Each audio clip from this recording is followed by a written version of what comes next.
Here in BGC Philippines. I'm absolutely loving this place. As you can probably tell by the title of this video, I've been here a couple weeks now and I'm here for almost 4 months.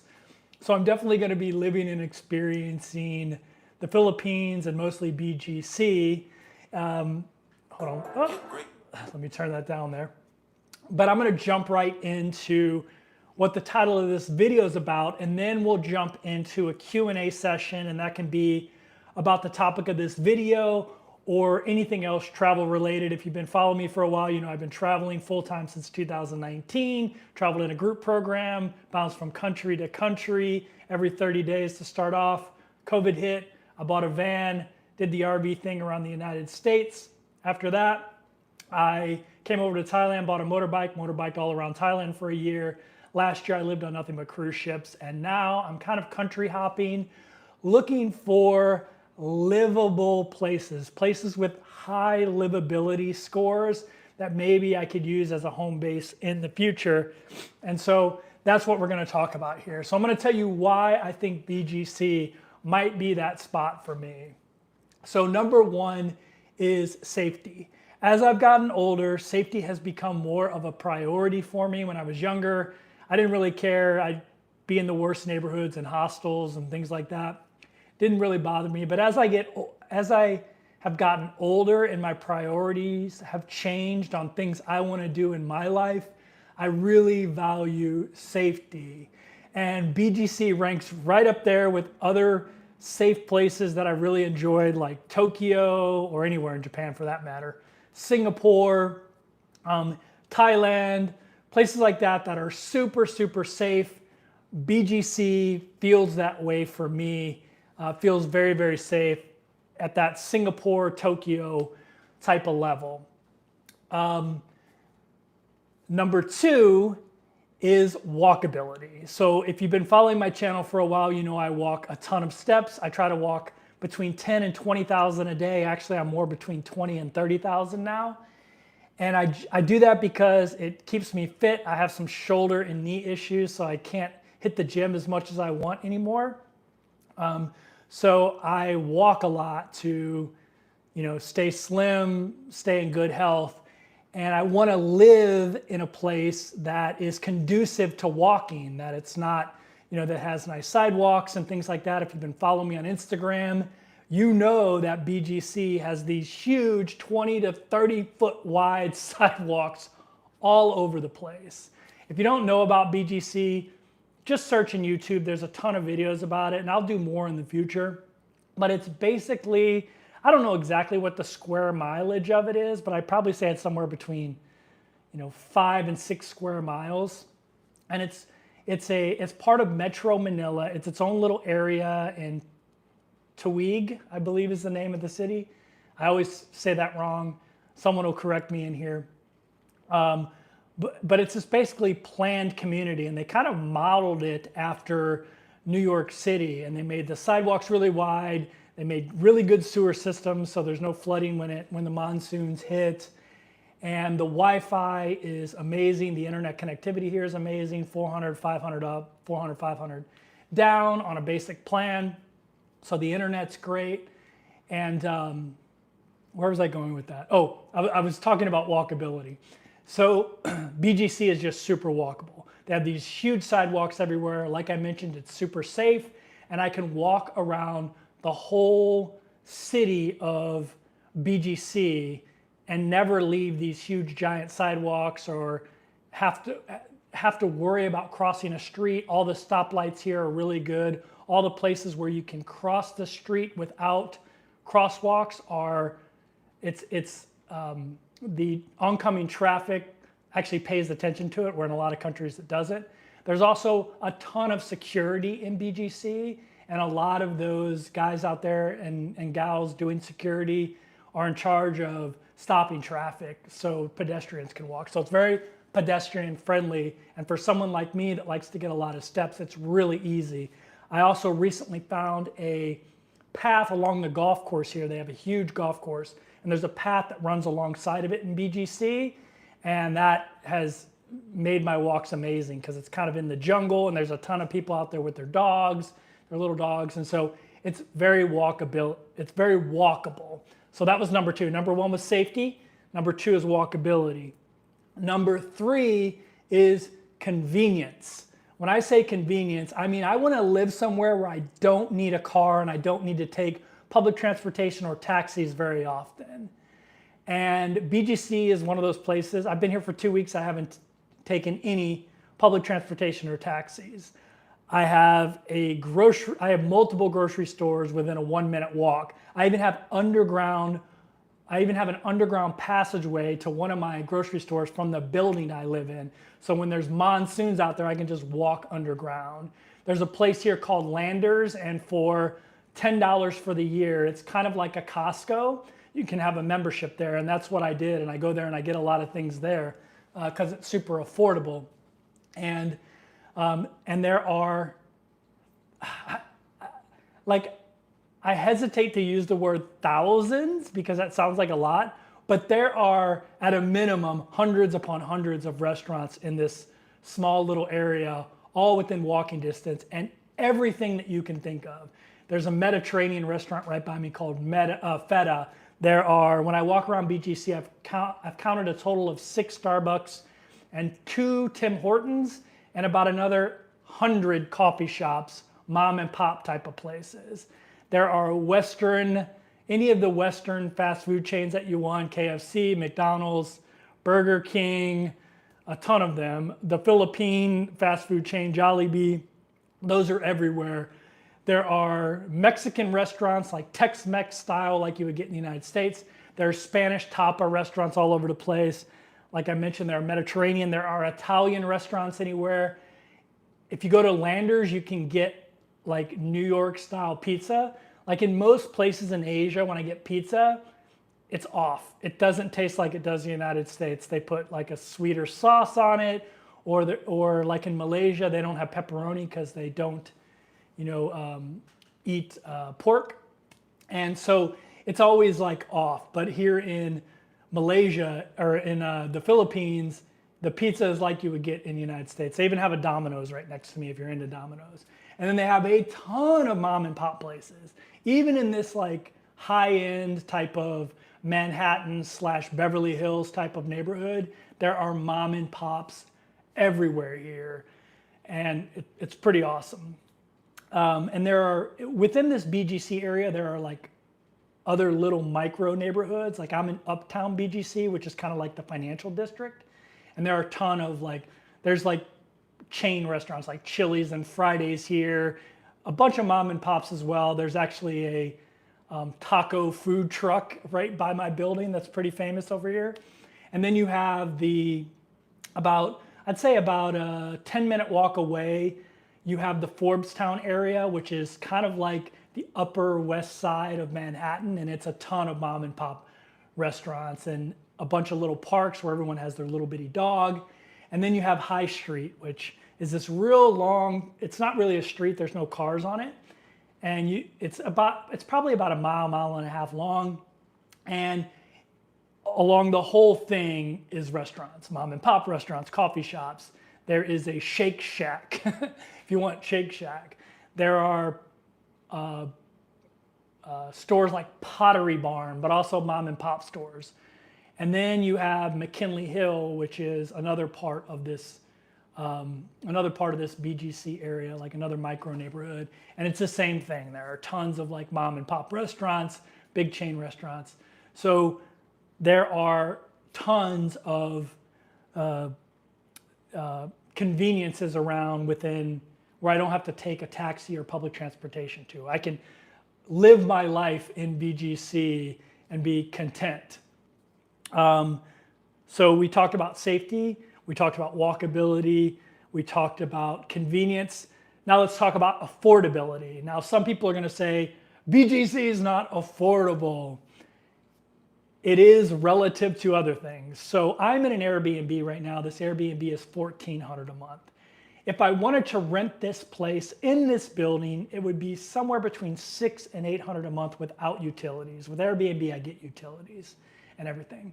So you're talking another $200 to $300 for utilities. And by utilities, I mean electricity, which is mostly AC, and your internet.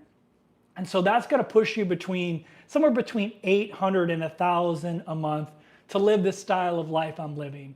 Now you could go to Forbestown or McKinley Hill and you can find a little bit cheaper, but not that much cheaper, but you're not going to have the floor to ceiling windows and all that kind of stuff. But if you're okay with that, you can save a couple $100. So you're talking about 1,000 a month all in on apartment and utilities. And for me, I eat out every single meal and I spend $20 to $30 a day on food and entertainment. So I went and watched Joker Part 2 the other day, stuff like that. And so you're talking anywhere from $20 to $30 a day for me for food because I eat out every meal.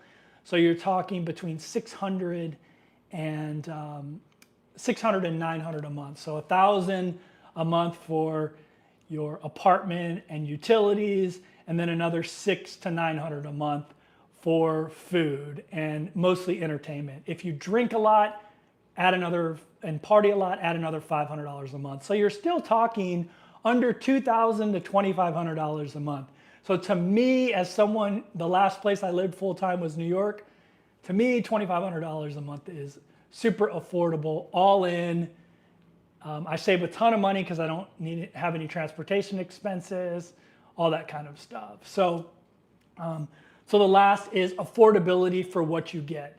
I have had a lot of people chimed in that say, I could live much cheaper in Bangkok, I could live much cheaper in Kuala Lumpur, I could live much cheaper, and name your place here in Asia. And you could actually live much cheaper in Manila if you weren't in the most expensive neighborhood. But if you live in the most expensive neighborhood, the most convenient neighborhood in Bangkok, or the most expensive and most convenient neighborhood in Kuala Lumpur, you're going to pay about the same prices as you're going to pay in BGC. Maybe you'll be able to cut corners here and there, but it's going to be very similar. And if you eat a Western diet with a little bit of local food mixed in like I do, in those places you're going to pay about the same amount for food. If you cook at home, like you can do that. I suck at cooking. All I can make is like peanut butter and jelly sandwiches. Then maybe it's a little bit different. But so to me, it's pretty affordable.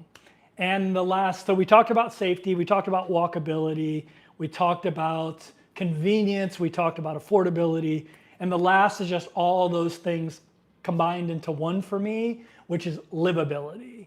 This place is extremely livable for all those reasons I mentioned. Everything is so convenient, everything's at my fingertips, I always feel safe, anything I want, I have here. It's awesome, right? So for me, the livability, this is probably one of the most livable places I've ever been when you factor in all of those things.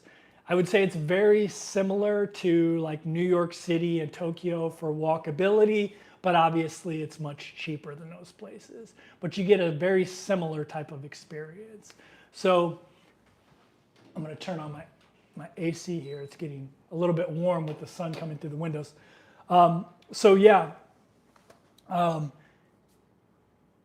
So for all those reasons, it's why BGC has actually moved to the top of my list of places that I would spend a big part of the year in for me. You guys know I love Thailand, and Thailand will always be part of the year in Thailand. But I didn't have anywhere to really add to that I liked as much as I liked Thailand, but now I do. I really love this BGC area, and I understand why families move here. Like, not just, like a lot of places are like solo travelers, single guys, single women, they move to for affordability, livability, but this place actually draws in a lot of families that move here, which is very cool. So, so now I'm going to jump into the chat. If you have any questions, don't forget to put a bunch of question marks before it. You can throw them out there. It can be about what we just discussed as far as why I'm going to add BGC to my rotation of places I spend a good amount of time to. But it can also be to anything related to travel and any of the other discussions we talk about. But it'd be nice in the beginning to get mostly questions about the topic at hand. Okay, let's see.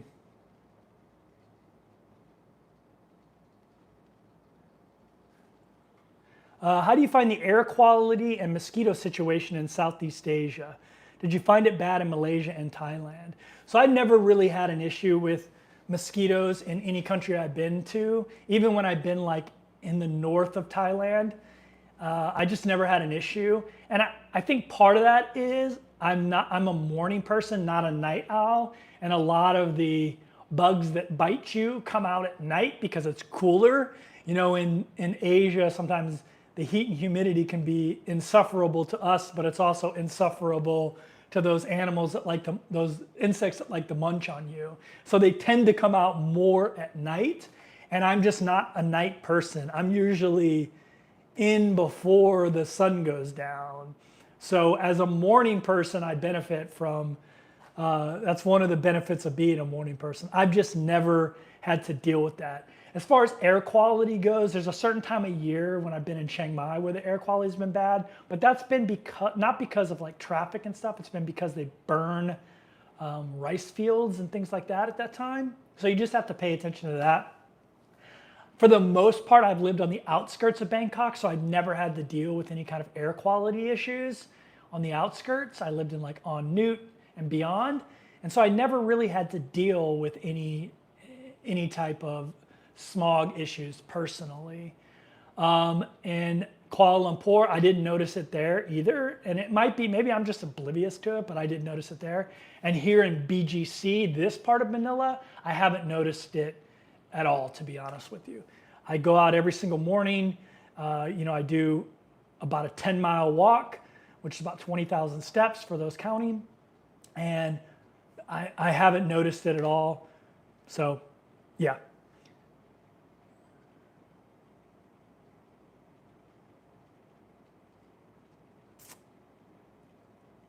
Mark Nunez says, "What's up, Kevin? What's going on, man?" Andrea's in the house. She says, "I'm sailing away from Ensenada on Ruby Princess." That's awesome. I hope you enjoyed Hawaii. My buddy Andrea is on the Ruby Princess, which is the ship I spent a ton of time on. Love that ship.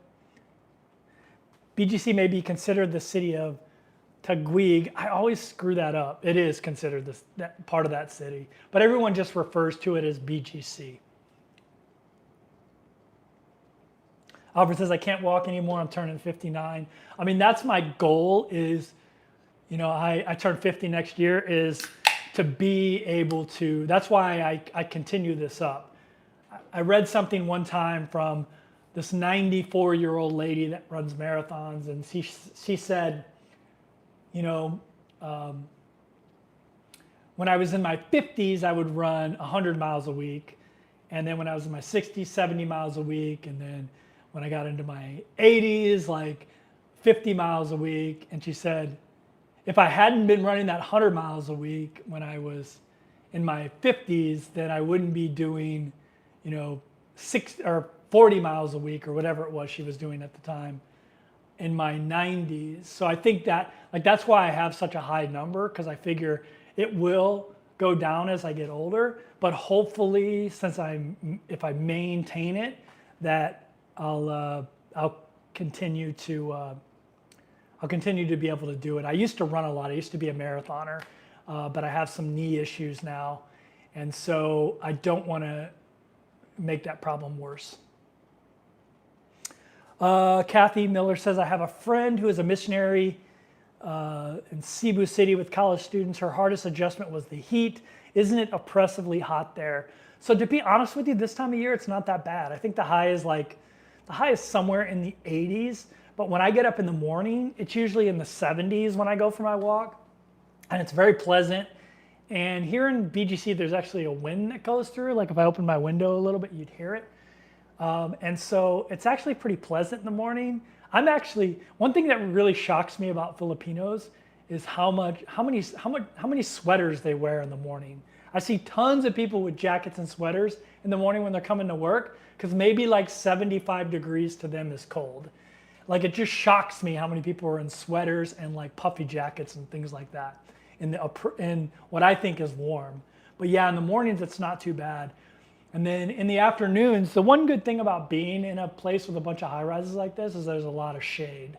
And so in the shade, it's probably 5-10 degrees cooler. So even when it's 85 here, in the shade, it's like 75. So it really hasn't been that bad. I know it gets hotter at other parts of the year. How's the chicks? Everyone speaks English. Yeah, I mean, Filipino people speak English. I didn't put that as one of my like top reasons for this place, but I probably should have.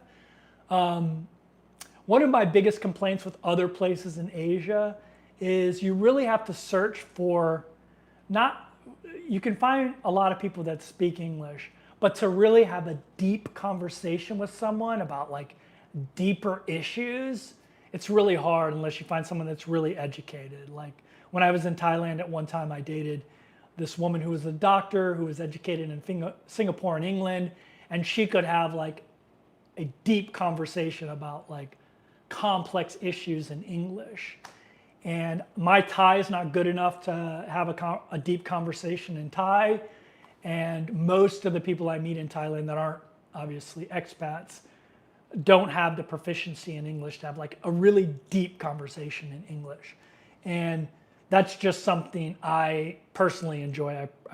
I personally enjoy like people I date or friends that I have to be able to have a deep conversation. So one great thing about the Philippines is the English proficiency here is super high. So most people, no matter what level of education they are, have been getting English their whole life. And they can have deep conversations in conversations in English. And by deep, I don't mean like it could be anything, whether it's philosophy, politics, or like investing. I like to talk about investing a lot. And it's really hard to have a conversation about investing in Thailand because a lot of Thai people that speak English don't know those terms or understand those concepts in the English language. Not saying they don't understand them in the Thai language, but it's just harder to have deeper conversations with locals in Thailand than it is in the Philippines. And I hate when it comes down to like comparing things, because people know I love Thailand like for so many different reasons. But for whatever reason, when you're in the Philippines or Thailand or Vietnam or Cambodia or Malaysia or whatever, it's like, how does that, a lot of it comes to these like comparisons. And so I need to try to avoid doing that, but sometimes it's hard. Recent spree of phone snatching and bag snatching happened in BGC. I could see that. I mean, that's anywhere. Maybe, I guess not in Singapore, although Singapore has pickpocket problems sometimes. But again, I'm an early riser. I get up, I'm usually up by 3 a.m. because I want to catch the last hour of the US stock market. And I'm out walking by 5 a.m. And it's just people coming to work. You know, usually the bad element is out when it's dark outside. So I don't spend a lot of time out when it's dark, maybe early in darkness, but I'm not out like when a lot of crime happens. So for me, even most of my travel life, because I'm a morning person, even in areas that people would consider dangerous, haven't really seemed that dangerous to me because of when I do things. I do things at times that crime just happens to be not very prevalent, because you don't get a whole lot of robberies at 7 o'clock in the morning.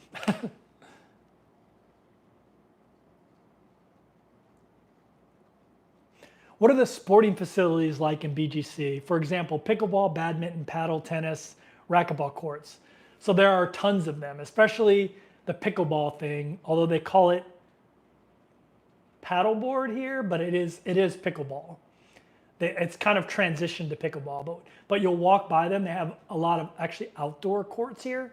There's a ton of that. Golf is really popular here, and gyms are everywhere. Just like in Thailand, there's gyms everywhere. My building has a decent gym, not the best gym in the world, but decent for a condo gym. It also has a nice big giant pool. But yeah, there are tons of that kind of stuff here. I want to say this without being insulting. I don't know how to do it without being insulting. But the Philippines mimics the pop culture of the United States a lot for whatever reason. Maybe it's because of that close connection between the United States and the Philippines. I mean, there was a time in the Philippines history when they considered making it a state, and looking back on it, like it probably would have been really smart to do, like we did Hawaii, fold the Philippines into the United States. I mean, there's, I don't know, over 100 million, close to 200 million people here, I think. I mean, how that would add 2/3 to the size of the United States, and it would, strategically, it would have been a great place. But there's still like a tight connection between Philippine culture and U.S. culture, and so a lot of things that are going on in the U.S. are going on here in the Philippines. And the pickleball craze is one of those things. Hoka shoes. There's Hoka shoes in every shoe store now. Stuff like that. Like those pop culture things that are happening in the United States are also happening here in the Philippines. Please tell us about the local women. So I say this all the time, like people are people, and I don't care where you are in the world. Dating is pretty much the same. People want a nice person to date that treats them well and, is smart, financially secure. It's pretty much exactly how it is anywhere else in the world, whether I'm in Iceland or Spain or Australia or Thailand or the Philippines or New York City. It's pretty much all the same. To me, it is. I mean, maybe other people have different impressions of it, but. Nana on the runs in the house. Tim's Hortons. That it can move. I can move there now. Yeah, there's multiple Tim Hortons here. I think I've seen two, maybe no. You know what? I've seen three because I saw one in the mall. So there's 3 Tim Hortons here that I know about. There's Krispy Kremes all over the place. If you're into this kind of stuff, there are Starbucks everywhere, but there's also a ton of mom and pop coffee shops, which I love. So it reminds me of like the coffee culture here and in Thailand reminds me of like the United States in the 90s before like coffee shop, like chain coffee shops took over. There's also a Seattle's Best here, by the way. If you're into Seattle's Best, there's one. It's on High Street. And there's Dunkin' Donuts too. So.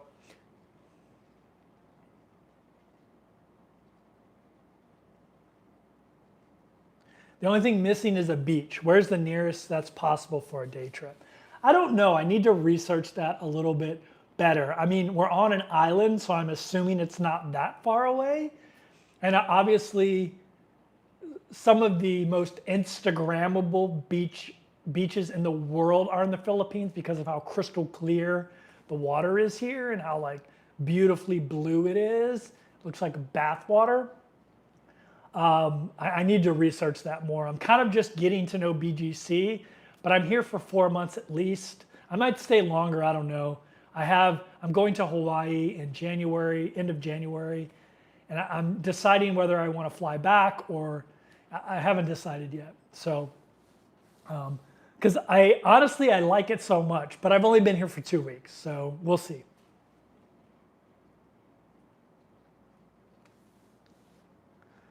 Someone said how much are rent, how much are leases. If you go back, I talk about that a little bit more. But here in BGC, the floor price of rent is probably somewhere around $500 a month. And then you add on $100 for utilities if you want to run your AC all the time, and another $30 for internet. So you're talking, at a floor level, you're not going to get a place with floor to ceiling windows like this in a new building like I'm in. Although, to be honest with you, there's so much construction here. At some point, I think there might be a rubber band effect where there's so much inventory that prices start falling. I've kind of noticed that actually a little bit. That prices are starting to fall a little bit on Airbnb, which means that there's more and more competition. And as that heats up, then that brings prices down. But you want to be in a place like I'm at, all in, it's probably going to be about $1,000 a month. So,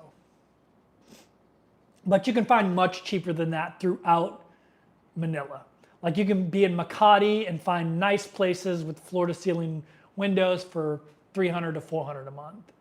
So you can find that outside of here. And if you go to other places, a little bit less popular places than Makati and BGC, you're talking way lower. I've seen multiple studios here that were decent for $100 a month, $100 a month, multiple on Facebook Marketplace, multiple, tons of them.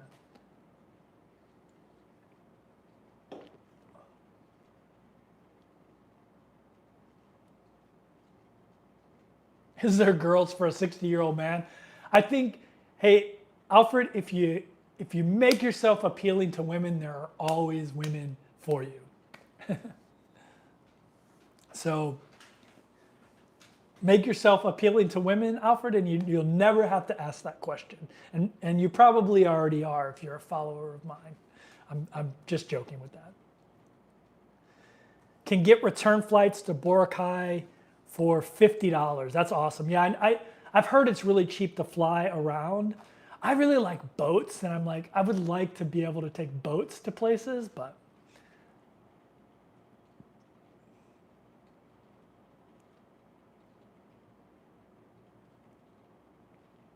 will you do a monthly breakdown like you did on your cruise video? Yeah, I definitely will. The problem with that right now is I'm in Airbnb. So, and I'm in the best Airbnb in the most expensive neighborhood in BGC, in one of the best buildings at BGC, right? I mean, Uptown Mall is right there. It's like, this is like a desirable location. And so my Airbnb is expensive. It's $1,400 for the month. You can find an Airbnb in BGC for as little as around $800 for the month. But that's going to be a place with like smaller windows, and you're still going to be in BGC. Like I mentioned, BGC is very walkable, so it really doesn't even matter where your condo is. You're going to have the convenience of like a grocery store close to you, lots of restaurants, no matter where you are in BGC. But I'm in the highest rated studio apartment Airbnb in BGC, so I'm paying a premium. It's $1,400 a month through Airbnb. I asked my Airbnb host, hey, if I just want to rent this for a year with all utilities included in internet, what would you give it to me for? And he said about $1,200 a month, which is a little bit pricey, but for the convenience of not having to get electricity turned on and all that stuff and pay that stuff separately, it might be something I would do. Maybe I'll negotiate with him and see if I could get it to $1,100 or $1,000, because then it would totally be worth it. But yeah.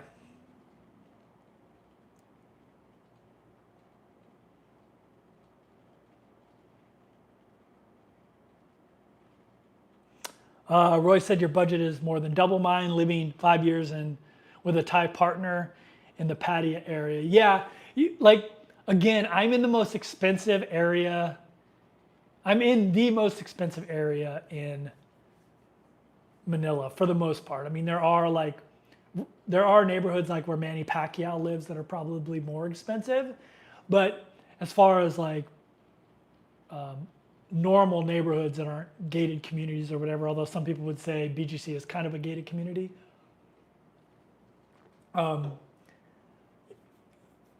Yeah, I'm in like the best. It would kind of be like being like now if you try to live in the Cetus in Jomtien, you're going to pay $800 to $1,000 a month in the Cetus, which is like one of the better buildings to be in Jomtien. It's kind of like that. It's kind of like being in the Cetus in Jomtien, but not nearly. I mean, the Cetus is not. It's not very walkable. It's not very convenient.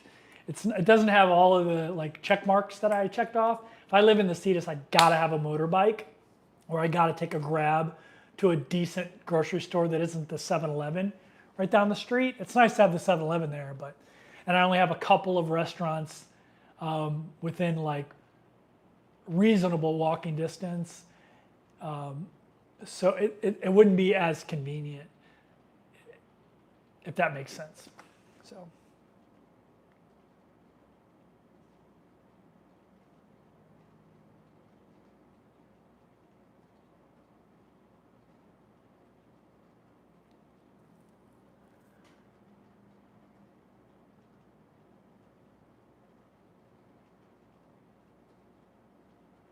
Could you share the condo complex in which you are renting? I am in one uptown residences. And there's a bunch of similar buildings like this in this little area. There's Uptown Arts, which is brand new actually. There is, what is it called? Uptown Suites. Uptown Arts, Uptown Suites. There's like 3 or 4 buildings here. Right next to me is the Hyatt, the Grand Hyatt, which is $300 a night. So even though I'm paying, $45 a night in here, it's actually pretty good. How does BGC compare to Makati? So I've never lived in Makati. I did do a long walk the other day, and I walked through Makati a little bit. And what I'll say about Makati is also state of the art. It doesn't have the sidewalks BGC does. Maybe it does in certain areas, but not where I was. So it's walkable, but it doesn't have the same walkability as BGC. I mean, BGC is like the ultimate walkable city, like a 100 out of 100 walkable city. And like when you talk about New York City, I'd say New York is like a 90 on walkability. And so when you think about how walkable Manhattan is, like New York City, Manhattan, BGC is more walkable. It's the most walkable place I've ever been, especially for the size it is. It's like ridiculous how walkable it is. The sidewalks are like 20 to 30 foot wide on every street. It's crazy. On both sides of the street too, not just one side. It's nuts. And it's well maintained. There's constantly people out there cleaning them. Like, I can't believe how much they clean these sidewalks.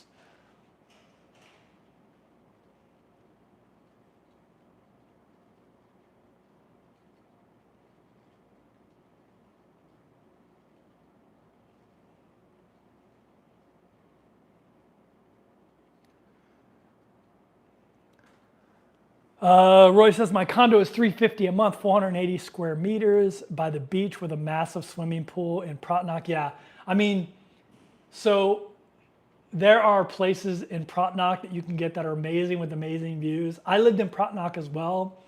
Remember, I lived in Andromeda, I think is what it's called. And it was amazing. But the walkability wasn't that great. Like, I definitely needed a scooter. I mean, there's a 7-Eleven there, but there's no grocery store there. And there are restaurants there. There's some really good mom and pops, but the restaurants there were kind of lacking. It's nowhere, and when I'm walking down streets, especially early in the morning, I have to worry about like a dog biting me, like constantly. Like, there are so many wild dogs there. And I'm not dogging it, it is amazing, but it's not anywhere near the level of this place, other than you have that amazing beach view and that really cool beach down there. Although down there I got attacked by a freaking dog. So it is definitely affordable, but it's more affordable for a reason. If they had the walkability and the convenience of where I'm at right now, you would not be able to rent for $350 there. You're able to rent for $350 there because of some of the issues that are there. If they solve those issues, then those prices are going to go up. And I don't mean that in a mean way. I mean, it's good that the prices are what they are there. But, people know I love that place. Like, I loved that apartment I had there. I had the most amazing pool, the most amazing view. I know I could rent in there for $400 to $500 a month right now, probably. Maybe a little bit more if I wanted the ocean view. But it's nowhere near the convenience and walkability and livability of where I'm at right now.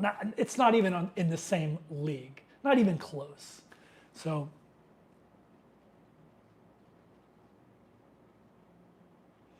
the way I see it says language issues. So if you watch my video from the beginning, you'll know that that one of the things that makes the Philippines so livable is everyone speaks English here. It's something they're taught from birth on up, especially in a major city like Manila. They're going to have English proficiency as good as you. So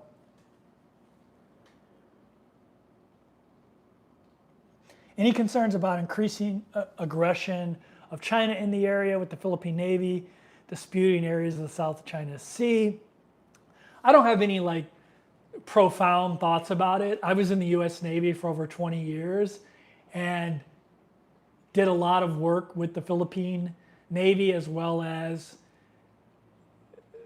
things to test the capabilities of the Chinese Navy and whether or not we could control the seas. And a lot of it is, to me, a lot of it is just saber rattling, and it's just kind of what we do. Like, we go through the South China Sea just to show China that we can do it, not because we actually need to sail through there. So it's a lot of it's just a lot of saber rattling. Does China want to invade the Philippines and deal with like guerrilla warfare for the next 30 years, like Vietnam style? I highly doubt it. So I don't know. I don't know.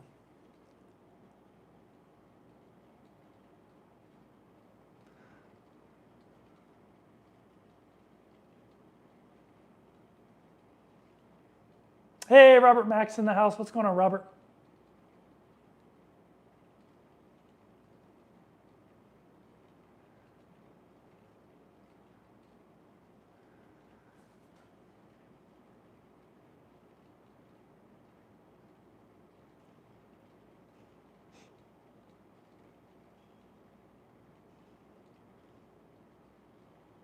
Let's see.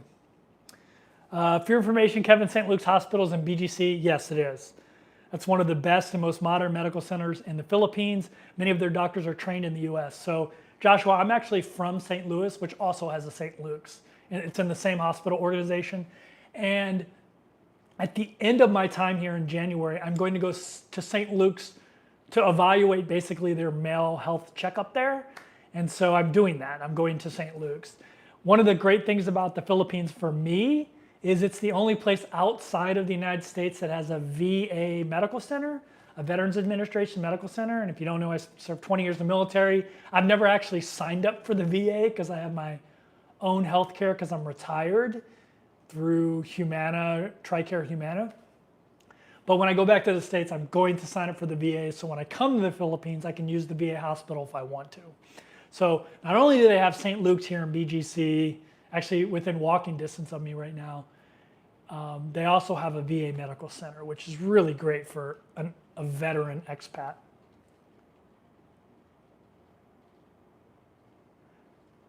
Can you suggest channels that don't live in Southeast Asia cities? I mean, there's a ton. Like my friends from Beer for Breakfast. I mean, there's a ton of them out there. My buddy Johnny FD is in Europe now. You know, he has an apartment in Ukraine. He got famous being in Thailand, but he lives mostly in Europe now. I'm trying to think of some other people. Tons of cruisers, obviously. Emma Cruises, Fraser at Sea, all kinds of cruise content that's not in Asia. But yeah, there's tons of that stuff. Are there any expat group meetups in BGC? I'm sure there are, but I haven't like explored it. I need to explore it more on Facebook. There are definitely less expats here. Even though it gets this reputation of having a ton of expats, I rarely see any non-Filipinos in BGC. That's not to say I don't see them, but I rarely see them. It's not like Bangkok where every third person is an expat, or Pattaya, every second person is an expat. There's hardly any here. So I need to see what the, like, how much of that is.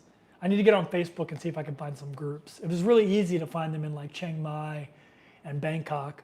They would just pop up for me, but I haven't had a lot of that for the Philippines. And it might be because it's just not as popular of an expat area. Someone said, is the stock market going to correct? Correct, the S&P is on fire this year. Trying to predict whether the stock market is going to correct or where it's going to go is a fool's game. I learned that a long time ago. The only thing certain is you can't predict the market. BobCat says, why do you like to catch the last hour of the stock market? So my favorite hobby in the world, I'm very lucky that my favorite hobby in the world also has helped me like live this lifestyle. I love investing. I love reading. I love listening to earnings calls, to reading annual reports, to researching different companies. I love it. And I love the financial porn side of it too, which is like CNBC. I like the shows like Fast Money, Jim Cramer. I just like that stuff, you know, whether you like it, whether you agree with that stuff or not. So I like to watch Squawk Box in the evening here, but in the morning in the United States. And then I like to wake up early enough for the last hour. And it's usually because I'm doing like some kind of covered call or something like that. Like I'm thinking about doing a covered call, or I want to close out a covered call, or maybe I want to buy, like I'm in accumulation mode on a position and I'm seeing whether the price is up or down for the day. And that'll like, maybe it'll sway my decision on whether I want to buy some more or wait. So like right now I'm accumulating Rocket Lab stock, which I've talked about a few times on here. And I always say it's not investment advice, but if you would have bought Rocket Lab stock a couple months ago when I started talking about it, it's up like 60%. So congratulations but don't ever buy stocks on my recommendation because I'm terrible at stock picking. But congratulations if you did.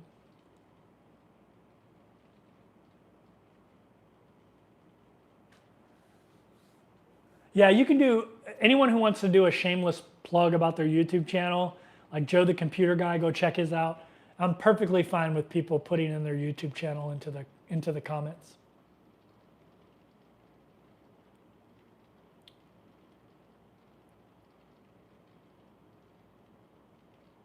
Hey, Nikki Dunn's in the house. What's going on, Nikki?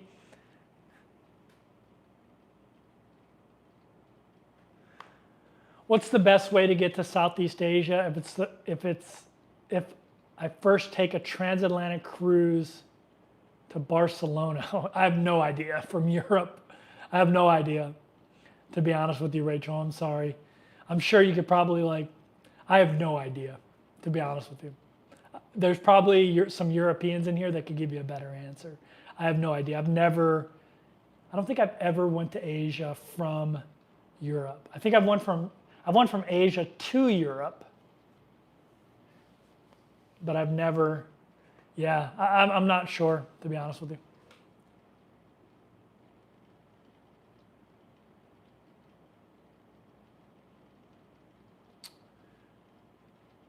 What about beaches and water activities, jet skis, fishing and snorkeling? There's tons of that in the Philippines if that's what you're looking for. I mean, it's an island nation, right? So it's full of some of the most beautiful beaches in the world. Odds are, if you've been on Instagram and seen like crystal clear water with white sand beaches, it's probably somewhere in like Boracay or Palawan. It's probably a Filipino beach, to be honest with you. Has some of the most beautiful water in the world.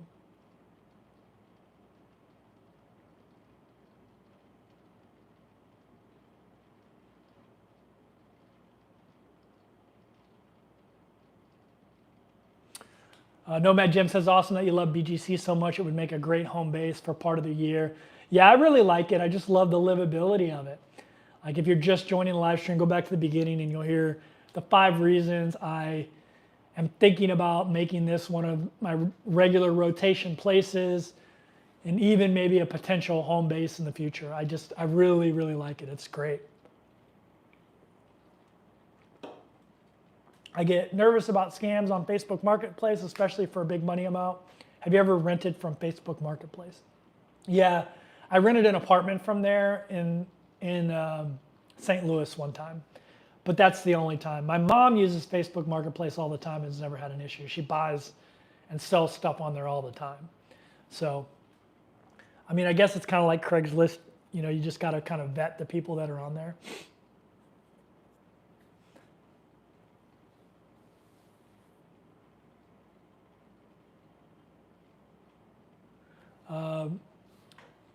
Have the same, but a nicer top floor beachfront Jom Tien, Thailand, Wi-Fi, weekly made, power, water, 2 pools, rooftop, pool and garden, security, tennis court, new for $265 a month. Yeah, you can get great deals in Thailand, no freaking question, especially if you want to sign a long-term lease. It's a little harder when you're doing the Airbnb thing, unless you're in Chiang Mai. In Chiang Mai, you can still get really affordable. But in Pattaya and Jom Tien, not so much anymore on Airbnb.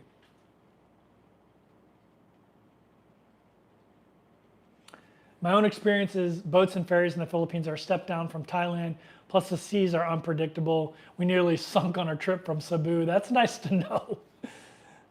The Riviera Monaco, Jom Tien, all inclusive, 12K bought. Yeah, but that Riviera is like, it's in like no man's land. And I don't mean like no man's land, like, it's not very convenient to anything. Like it's great, the price is great, like you can get a beach view, but it's a trek to get to the beach from there. It's a trek to get groceries from there. Like it's not, the walkability is not very high there. Like it's just not. I believe me, I love that building. It's definitely affordable. But again, if that place was in a place like this, walkability wise, it would be triple that price. I guarantee it. But it's not very convenient. You gotta have a motorbike or you gotta take Grab to go to a decent grocery store. It's a pretty good trek to go to the beach from the Riviera. It's just not walkable. Like a lot of people like throw the Riviera out there. I'm like, I'd much rather be in the Cetus. And the Cetus, walkability wise, is nothing compared to here. I lived in Grand Avenue, which is in the heart of Pattaya, and it's nothing compared to here.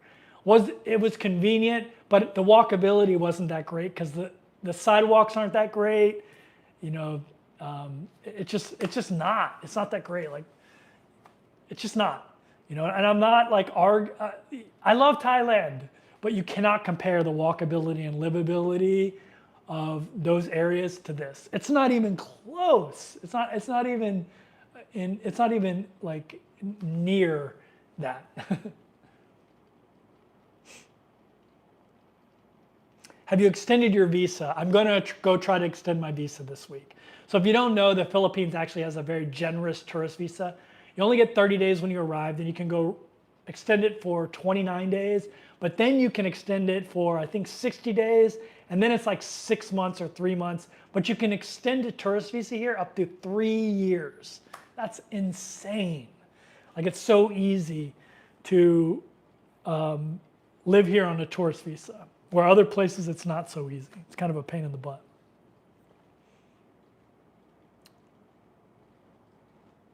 What's the best way to get to Southeast Asia? Oh, that was the Barcelona question. I wish I had an answer for you. How safe is it for ladies? I'd say the Philippines is super safe for women, especially BGC where I'm at. I can't speak to other areas. It's the only place I've ever been. So,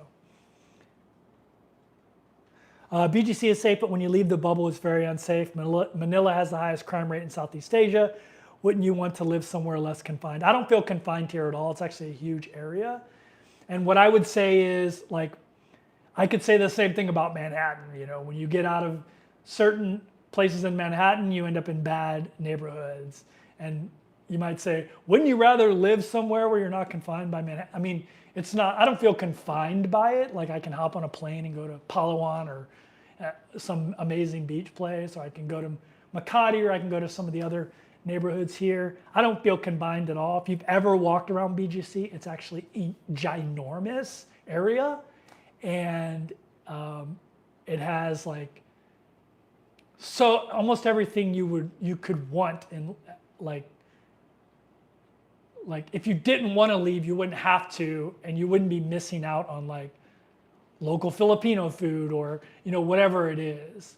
And I would say it's like, people use that word bubble a lot, which that's kind of a weird thing to say because nobody is in their nice suburban neighborhood right now saying, oh, you live in a bubble. You don't live in the real, I don't know, LA, or you don't live in the real St. Louis because you live in the Central West End and you don't live in the ghetto. Like, that's just like, it's not a bubble, it's just a nice neighborhood, right? I live in a nice neighborhood. And no matter where I go, I try to live in nice neighborhoods. When I go to Bangkok, I don't live in like a aluminum shack. I rent a nice apartment there. When I go to Pattaya, I don't live in like apartment that has a hole in the ground for the toilet. I rent a place on a nice building. So I get why people use that bubble word because it's just something you can throw out. But it's really just like anywhere that you live. Like, I'm sure right now you don't live in the ghetto, whoever said the bubble thing. You probably don't live in the ghetto. So do you live in a bubble? Like, why do you live in the bubble? Why don't you go live in the ghetto? So it's a little bit insulting, I think, to the Filipino people that live here, which is like 99.9% of the people that live in BGC are Filipino. There's a lot less expats here than there are in a place like Pattaya or Jomtien or Bangkok, like way less. There's barely any in here. So, and I'm not like picking on you about it. I just hear that a lot. And I'm like, what does bubble mean? It means nice neighborhood. Like, yes, no matter where I go, I'm going to try to live in a nice neighborhood and not live in the ghetto. I apologize for that, but that's just, I like living in nice neighborhoods. No matter where I live. When I live in St. Louis, I don't live in North St. Louis where I could get robbed. I live in the Central West End. I live in somewhere nice.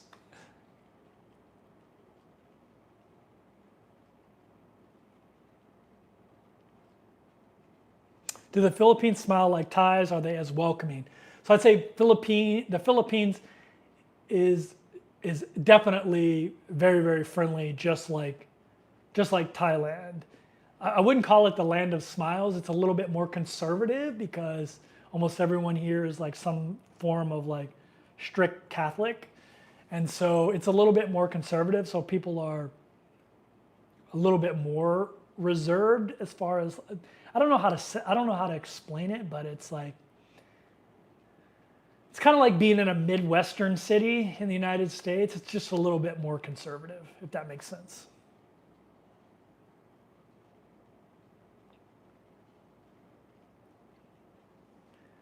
What is the tourist time limit there? Asked Nana. So I just talked about that, but when you first arrive here, you get a 30-day tourist visa, but you can extend it all the way up to 3 years. You can stay here as long as 3 years on a tourist visa. You have to extend it at certain levels, but you can stay here up to 3 years without having to leave the country once, which is nuts. Like, find a better visa than that. Tourist visa. Well, that's not true. Like, Mexico has a really good one too.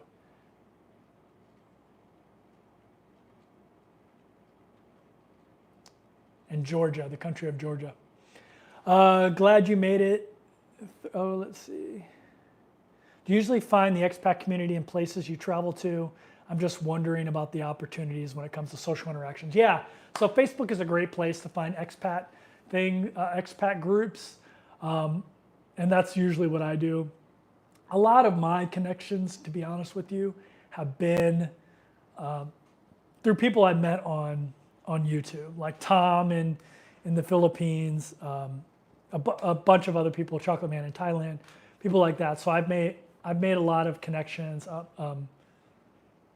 Grounded Life Finances as well. I met them in Thailand, and that was through through YouTube. So a lot of the stuff a lot of connections I make have been through YouTube. But you can find a lot of things, like when I'm in Chiang Mai, I go on the Coffee Club Chiang Mai, which is a Facebook group, started by my friend Johnny FD actually. And I usually use that for like finding different meetups. But yeah, I use Facebook, to be honest with you. You can find all kinds of Facebook groups. For someone who doesn't cook, I'm surprised you went to the grocery store close by. Yeah, so I buy, okay, here's what I buy.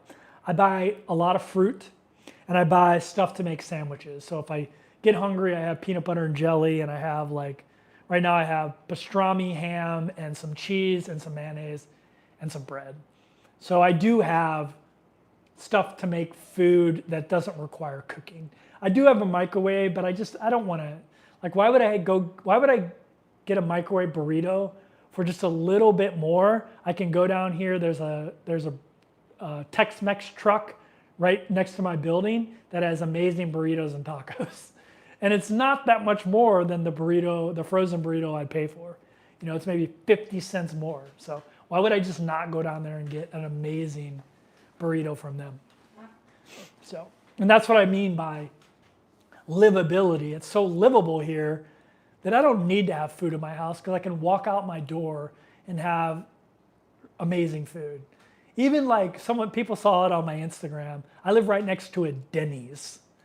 Like if I want a Denny's Grand Slam breakfast, I can walk down and get a Denny's Grand Slam breakfast. I've heard the food is blah there, unlike Thailand. So I love Filipino food. For those who don't know, I spent a huge portion of my life in Hawaii, and they have a huge Filipino culture. And Filipinos, nobody does family cookouts like Filipinos. And it's full of some amazing food. If you've never had pancit, pancit is great. It's not as spicy or famous as Thai food, but I love lumpia, which is like kind of like a spring roll, but a little bit different. There are tons of really good Filipino foods. Adobo is probably the most famous. And then the Filipinos do some weird stuff. Like if you go to Jollibee, they're famous for their spaghetti with hot dogs in it. Like they're super famous for that. And so, yeah, there's some weird stuff here too. Like balut is another weird thing, or at least I consider weird. But lumpia is amazing. Lumpia and pancit, like pancit are these little really thin noodles, and they'll put either vegetables or chicken or whatever you want in it. I highly recommend pancit. But I wouldn't put Filipino food on the same level as Thai food. But again, in BGC, whatever you want, you can have. Right down there, actually, let me see, right over here is a place called Feta. And they have the most amazing Mediterranean salad there, also the most amazing Mediterranean pizza, hummus. It's amazing, and it's not that expensive. When I go there and eat, I eat there for 10, 12 bucks. And it's like some amazing food. And whatever I want, I can get here. Name a food, and I can find it here. So.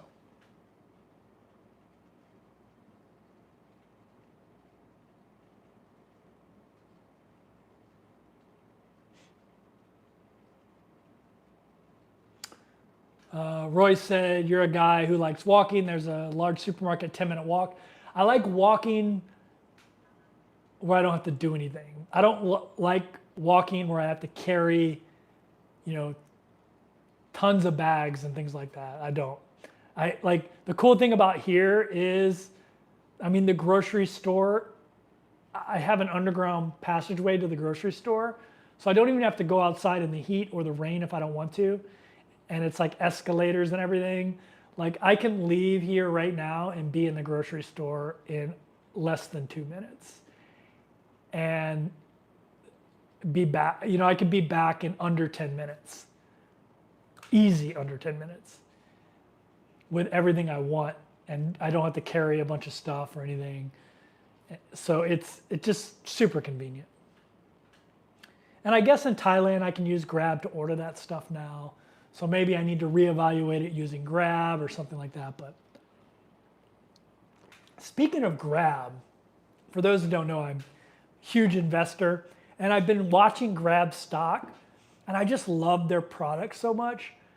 I wouldn't say their financials are the best, but there's just no competition for Grab. I know in Thailand they have Bolt, but I just always reach for Grab because it's like all in one food. I think Bolt back in the day you used to have to pay with money, and I don't like carrying any cash. I like everything to be digital. But I've been thinking about investing in Grab stock just for the fact that I'm a customer and I love their product. I don't know if it'll be a smart investment, but I think long term they could really do well, but I don't know. I love Bolt, or I love Grab.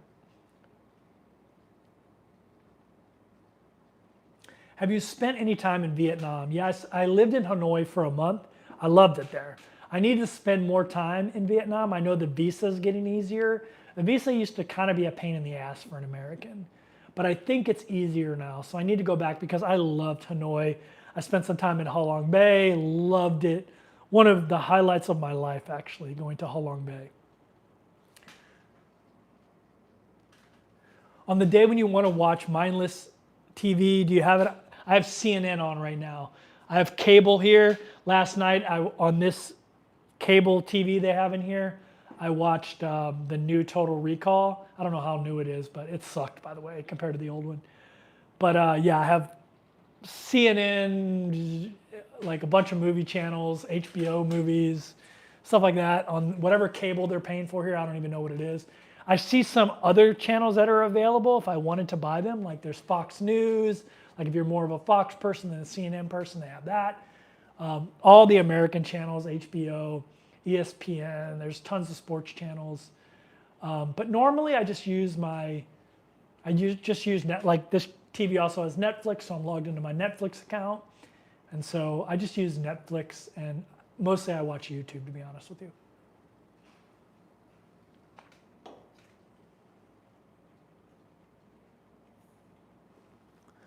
Have you had any earthquakes? No, I've never ever had it, been involved in an earthquake in my life, thank God. Knock on wood.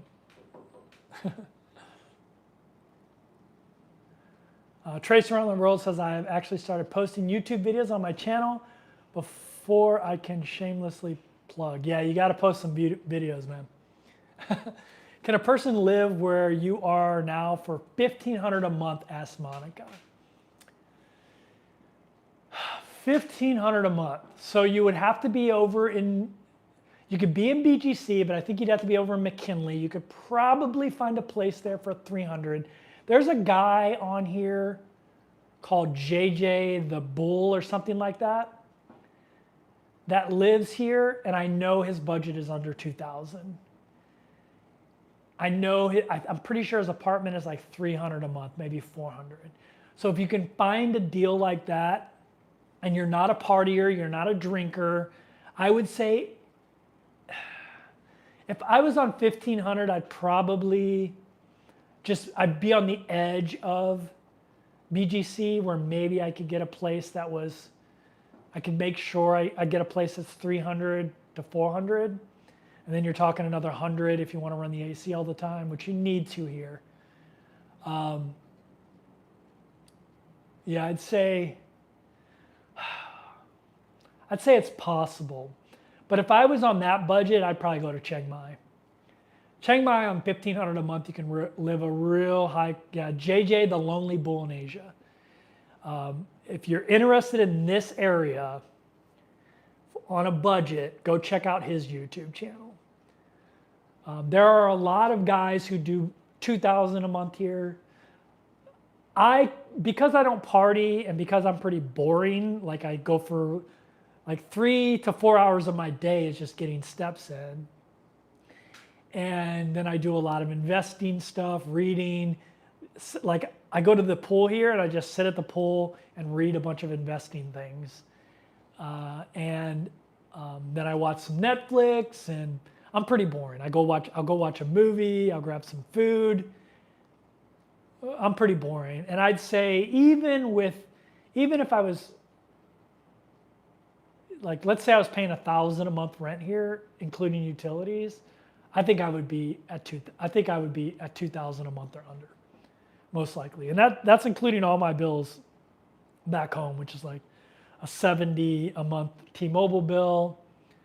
My monthly, if I had to pay property taxes, insurance on my house.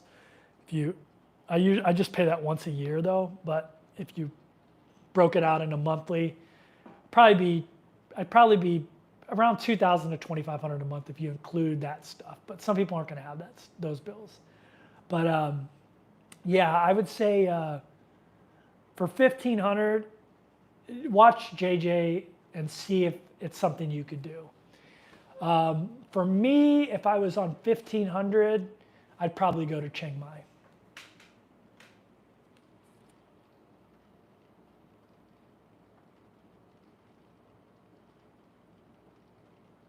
How much is your current condo? So I'm in an Airbnb, it's $1,400 a month. I asked my landlord what he would rent this place to me for a year. He said $1,200 a month. And that includes all utilities, internet, and cable TV, like I mentioned earlier, which I don't really care about. If I could make it cheaper without having cable, I would, because I just watch Netflix. But if I wanted to rent in this building, it would be about, and I got like one of the cheaper places in this building, all in, including utilities and everything, would probably be $8,000 to $1,000 a month, depending on what kind of view I had. Some of the places with the floor-to-ceiling windows only have views like directly into another building, and those are cheaper, obviously. But it'd probably be closer to $1,000 a month for a place like this that's well decorated and includes all utilities. But you can find cheaper than that. Take us on a tour of Landers. Go to my Instagram, 30 and a Wake Up on Instagram. I post a lot of videos there, and sometimes I post when I'm over at Landers. Landers is kind of like Costco. It's smaller though. Landers is basically Costco. And they have all Costco stuff too. They have like Kirkland and all that kind of stuff.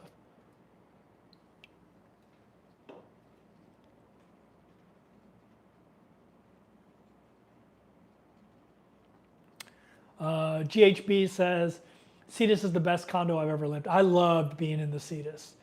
Like, you cannot beat that view. The view I had in the Cetus, man, it was the ultimate. And I was there for a while. It's amazing. It was an amazing view. What are the top 5 places based on walkability? Based on walkability that I've been? I mean, I've been to some pretty walkable places. Like, I've been in Medellin, Colombia. It's pretty walkable. Mexico City, the area I lived in, was pretty walkable. BGC, obviously, where I'm at now, is walkable. Sometimes in Bangkok, Bangkok's a tough one for me because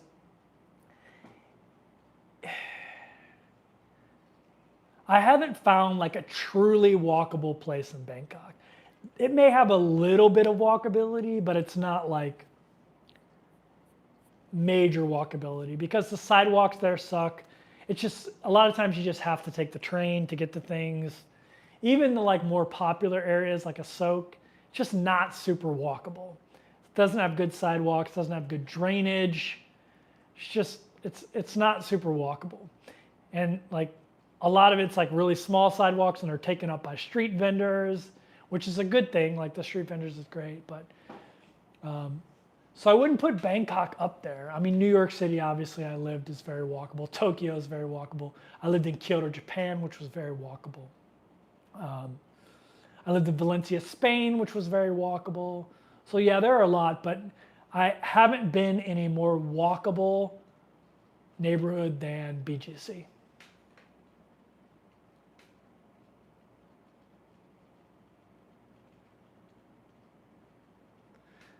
GHB says, I hope you stop blabbering about the Cetus. Yeah, I think I ruined the Cetus, to be honest with you. That's one of my most popular videos. I think I don't know how many views it is now, if it's at 500,000 yet, but it's got to be close. the prices went up considerably, and it could be because tourism opened up, but I think part of it is that damn YouTube video I did.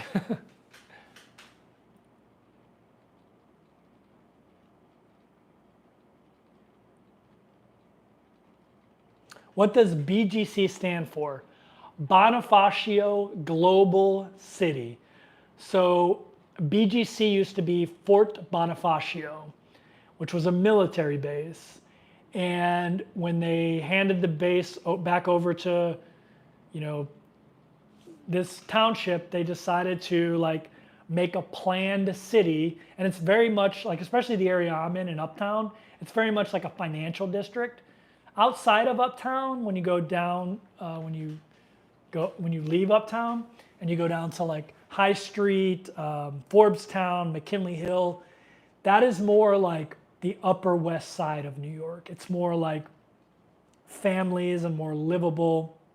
Not that it's not livable up in here in Uptown, it is, but it's more like the financial district, Manhattan type of area, where Forbestown and all that is more like the Upper West Side of Manhattan, where you have like families and people out walking their dog, stuff like that. Not that that doesn't happen here, but it's not as prevalent. It's more, it's not more walkable because they're both very walkable, but it's more like neighborhood family feeling than up here where it's the financial district. So it's got like JP Morgan Chase here, Citicorp, all kinds of like places like that. But it is like walkable though, and it's very like convenient. There's a lot of restaurants, maybe because of the business class that are here. It's still very walkable here.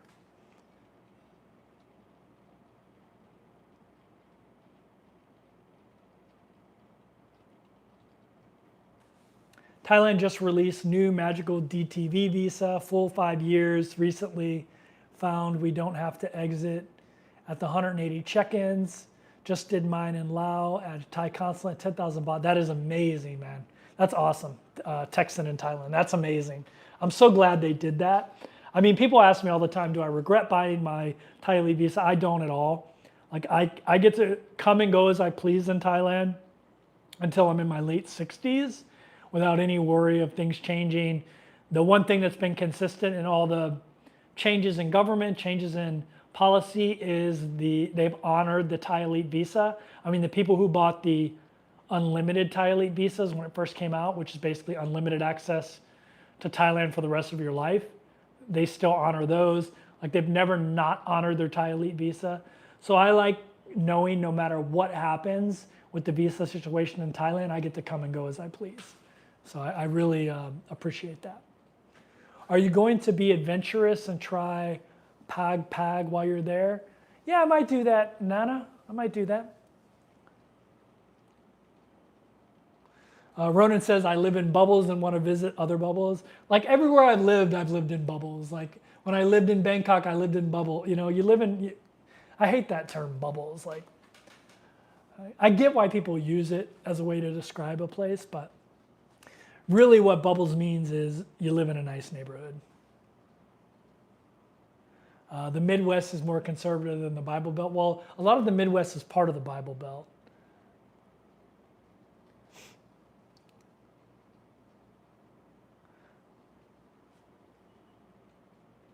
Monica asked, what's the rent here? I answered that earlier. Hopefully you heard it. If not, ask it again.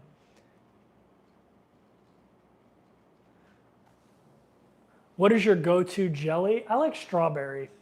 That's what I have here now. But they didn't have any other flavors anyway, so I was kind of stuck with strawberry. But I'd say for the most part, strawberry. Watt Breeze in the house. What's going on, man? He said, Lumpia 2024. I love Lumpia. Is that artwork on the rooftops of the building?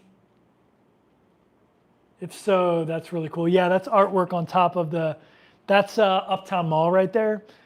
So that's another thing about Uptown, or not Uptown, BGC, is there's a huge like artist type of thing going on here. But yeah, there's a bunch of sunflowers and stuff on top of the mall right there. There's also a huge cross right there. I don't know if you can see that. That's the bottom of the cross. I mean, like I said, it's very Catholic here, like super Catholic. Christmas is going on now. There's Christmas trees everywhere, anywhere. If you go in that mall right now, it's all Christmas music around the clock. Christmas starts here in September, doesn't end until January. And that's not an exaggeration. I mean, there are Christmas trees everywhere, Christmas music everywhere, manger scenes everywhere. Christmas is a ridiculous thing here. Christmas decorations are up everywhere. It's crazy. Mark says, I'll be visiting the Philippines next month with my wife, who was born there. It will be my 4th trip. We'll spend some time in Metro Manila before heading to Boracay. That's awesome, Mark. That's amazing. Very cool. I grew up with a guy, my best friend in high school was of Filipino descent. And I grew up in the Midwest, so we didn't even know what that was. Even he didn't really know, to be honest with you. I asked him one time, are you Filipino? And he said, no, man, I'm American. And he was taller too, like his dad's a big white guy, and he was taller, but he did have like darker skin, obviously. But his mother was Filipino, nicest lady ever. She's just amazing lady. But she's actually coming over to the Philippines. She's from the Philippines. And hopefully I can meet up with her when she comes over here. She was just an awesome lady when I was a teenager, always taking in the neighborhood kids and fixing us food and stuff. But yeah, my best friend growing up was of half Filipino, and it's just interesting how we didn't really explore any of his culture. It's just weird the way the Midwest is. After watching your video, I told her I want to check out BGC, especially since I love visiting coffee shops. Yeah, you'll love it. High Street's the most walkable area, which starts in Forbestown.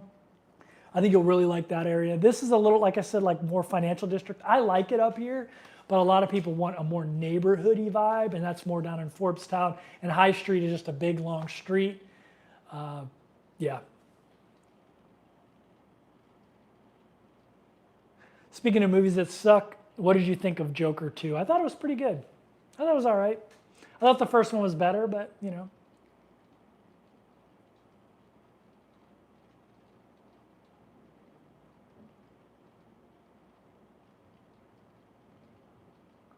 Kevin, you keep saying boring and keep thinking your daily life is my retirement goal.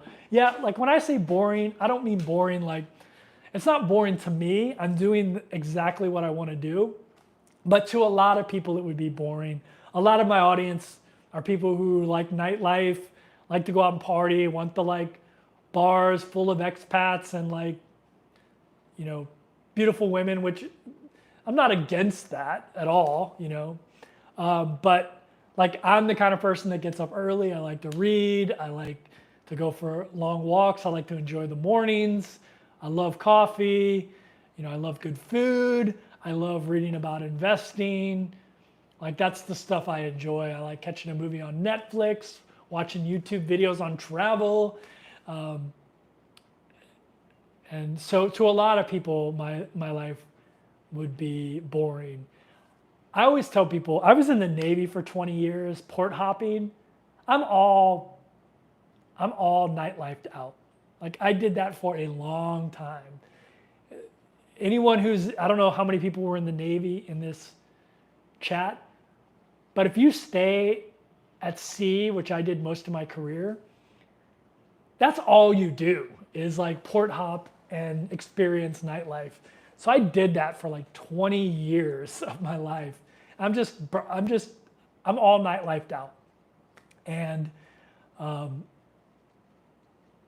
And for a big portion of my life, including some of the time on this channel, I really liked doing the adventure stuff. For those who don't know, I'm a certified, I'm USPA certified to jump out of planes and skydive. I don't know why I kept wanting to say parachutist, but skydiver. I used to be really into skydiving, mountain climbing. You know, one of my dreams when I was younger was to climb Mount Everest. I was saving actually for that. It was $50,000. And by the time I had enough saved for it, it wasn't something I was interested in anymore in doing. I'd much rather climb like a 10,000 foot peak in Colorado than risk my life trying to go to the top of Everest. But I used to really be into adventure sports. I used to be a marathon runner. And so a lot of things that people do in the second chapter of their life because they weren't able to do it in the first chapter, like I've done already. The great thing about being in the Navy, not only was it a career, I also got to continue to do all the party stuff that a lot of people have to give up because they get families and like corporate life or the blue collar grind or whatever it is. When you're in the Navy, like even though you have this like career, you still like part of your career is like port hopping. And so I got to do a lot of the things that people want to do in the second chapter of their life already. And that stuff just doesn't appeal to me anymore. And I want more of a laid back, kick up your feet, read. Like I'm rereading the Knights of the Seven Kingdoms, George R.R. Martin book in preparation for the show they have coming out. Hopefully it'll be out in 2025 about the Hedge Knight. So I'm rereading those. I read them a while back. So I'm rereading those now. And also, I probably spend 5 hours a day on investment stuff, especially when the stock market's open. Probably more than that, actually. So that's just stuff I enjoy doing. But I guess if you were an outsider and you saw me sitting at the pool, enjoying getting some rays, and like with my iPad, you would be like, okay, he's not boring. He's living his best life. So I guess like maybe it's not that boring, but compared to some other people that do YouTube channels that focus around like I'm doing the things in the second chapter of my life that I didn't get to do in the first chapter of my life, my channel is pretty boring because that stuff just doesn't appeal to me anymore. And I'm not a drinker, so drinking alcohol just isn't something I do anymore. So. And I'm not lecturing anybody that does. Like, you. Like, I got to do that stuff. I feel very fortunate I got to do it when I was younger before camera phones. Have you considered buying your cell number from America permanently for free Google Voice? I have, but I'll be honest with you, I'm happy with T-Mobile. It just works in any country I'm at. It's just very convenient. You know, I have the 5 gigabytes of high-speed data when I land anywhere, and then the unlimited 2G/3G, and I'm sure it's going to keep getting better as I know they've got to deal with SpaceX, and they're probably going to start integrating that into their phone service. And so to be honest with you, I'm just happy. You know, I pay $70 a month for my T-Mobile. It works anywhere in the world. I have high-speed data. I just don't see a reason to change that. I like the simplicity of it. So I haven't even explored the option of doing Google Voice. I used to have Google Fi, which I really liked, but T-Mobile is just as good, and I haven't been threatened to be shut down. So,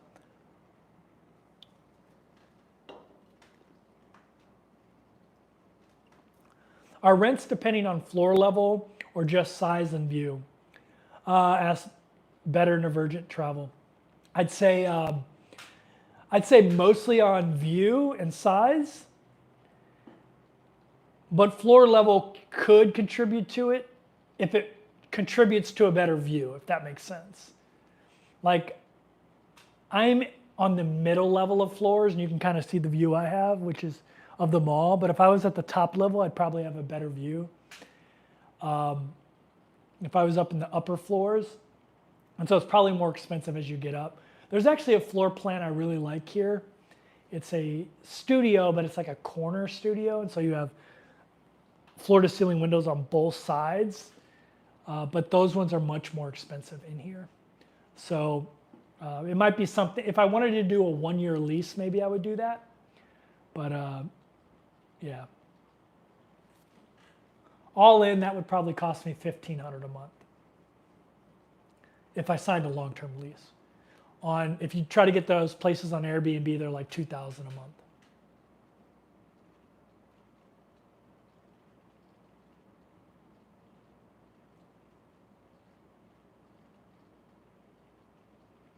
Any town in Europe is walkable. Yeah, I'd say any town in Europe is walkable.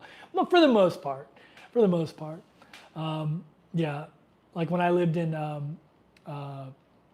Budapest, like super walkable. Yeah, almost anywhere in Europe is going to be walkable if you live in the heart of a major city. Can I assume karaoke in the immediate area outwards? There's karaoke everywhere here. And even in the area I'm in, which is uptown, the other morning, yesterday morning actually, which would be Sunday morning. You know, I get up early and walk, and I left at about 5, and I walk around uptown first before I go into McKinley Park and Forbes-town, and I walk down this road, and it's two nightclubs, and people were just leaving the nightclubs, and it was very funny to watch because it was probably like 5:30, 5:45 when I walked by there, and it was just a bunch of drunk kids. Some of them like very badly drunk, like laying on the ground drunk. And they had all, like they're done partying and I'm out starting my morning, Sunday morning, you know? And so it was interesting. But yeah, there's a ton of pubs, and there's a place called like Dr. Wine that everyone like in my age group loves, like 30 to my age group loves it. But it is like techno music, but it's a wine bar basically. And actually in Uptown, there's a wine bar right in my building. And then there's a ton of like British, Irish style pubs too, like all over the place. So you can find whatever flavor you're into. If you're into the techno nightclub type of place, you can find it. If you're into the hip hop club kind of place, you can find it in this area. If you're into the karaoke place, I mean, it's the Philippines, man. There are karaoke places everywhere. There's actually a 24/7 one on the edge of BGC over here, and sometimes I can hear it. If I open my windows, I can actually hear it, and it's probably a good half a mile away from me, and I can hear it if I open my windows. But yeah, definitely karaoke and other nightlife options. Is it possible to develop an aversion to adrenaline? I don't know if I've developed an aversion to it. I just been there, done that, and as I've gotten older, like many other things, my priorities changed. Is going to Everest Base Camp on your list? Yes, Everest Base Camp is still on my list. It was actually somewhere where I had already had booked during the pandemic, but it got canceled because of the pandemic. I didn't cancel it. I had it booked before the pandemic started. But yeah, I was actually going to Everest Base Camp. I had it booked and everything. But yeah, it's on my list.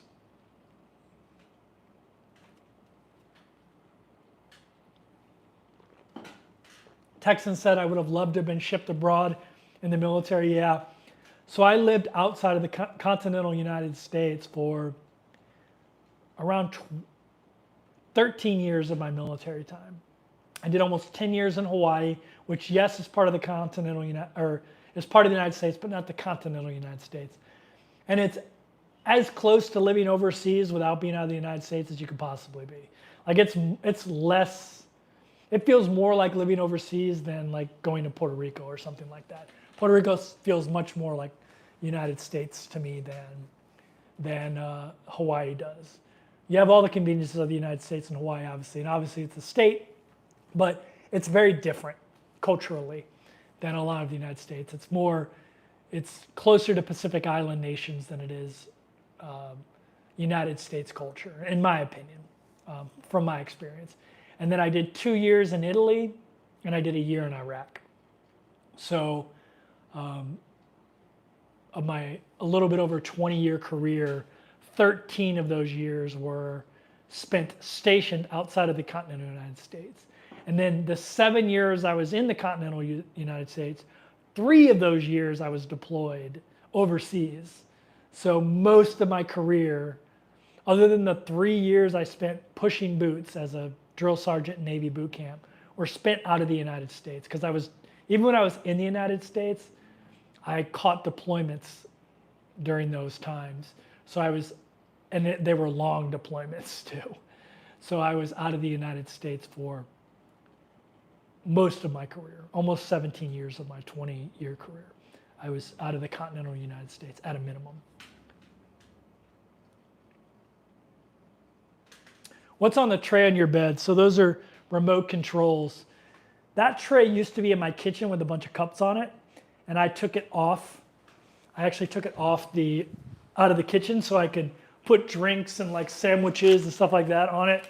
This used to be on the bed, this thing right here. This basket, when I first got here, that was on the bed, and it had like towels in it.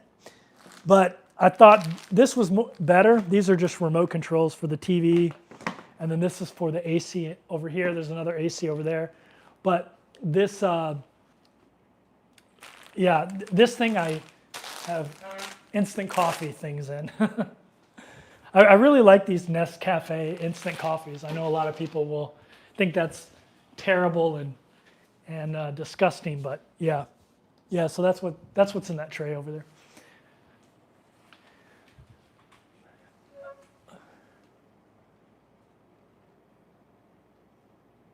I think the new Apple satellite text that requires no service will be an amazing tool for the world travelers. When they first land, the SIM dies. Yeah, I mean, I used to get SIM cards all the time, and I have Areola? No, not Areola. That's the wrong word. Areola? Whatever it is, you guys know what I'm talking about. I have the app where I can download SIM cards in any country, digital SIMs. I haven't used it at all. I haven't needed it with the T-Mobile. So for me, like, yes, it's $70 a month, and I could cut that cost by getting eSIMs in different countries and getting Google Voice. But that's like more administrative work, and I don't mind paying for the convenience of just having a phone that works anywhere in the world without me having to do anything. So I don't even have to think about it. No matter where I go in the world, Airolo, there we go. Oh my God. Someone's gonna clip that and do all kinds of bad stuff to me because of it. Do the floor to ceiling windows make it hot in the middle of the day? So sometimes, because there's two really tall buildings here, as you can see. Sometime, like for about an hour to an hour and a half a day, the sun will be right there, and it will get kind of hot in here. But I just do this. I just shut these during that hour, and that takes care of it. It's actually starting to get bright now, so in a little bit it will be through here, but it doesn't last very long, which is like one of the great things about, I guess, the placement of this building. It doesn't last very long, so it's not too bad. I have two ACs in here, and I usually just run one of them, and it cools this place down. A lot of times I have to turn them off, actually. I'm like constantly turning them off and on because it gets too cold. So, and these are inverter ACs, which are the cheaper cost-wise here. So whenever you're here, they have the non-inverter ones, which are more expensive and will make your electric bill a lot higher. So that's another thing to consider when you're renting a place here. Do they have inverter or non-inverter ACs? Because the non-inverter ones will up your costs pretty substantially. So even if you're getting $100 less condo price, maybe it's better to be in a place that has an inverter AC that's a little bit more expensive.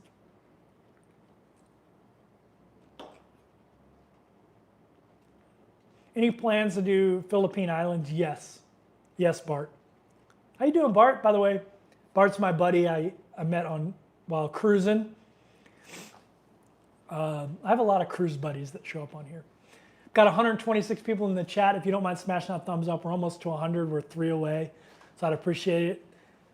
One character said a red rope. Yeah, it was a red rope.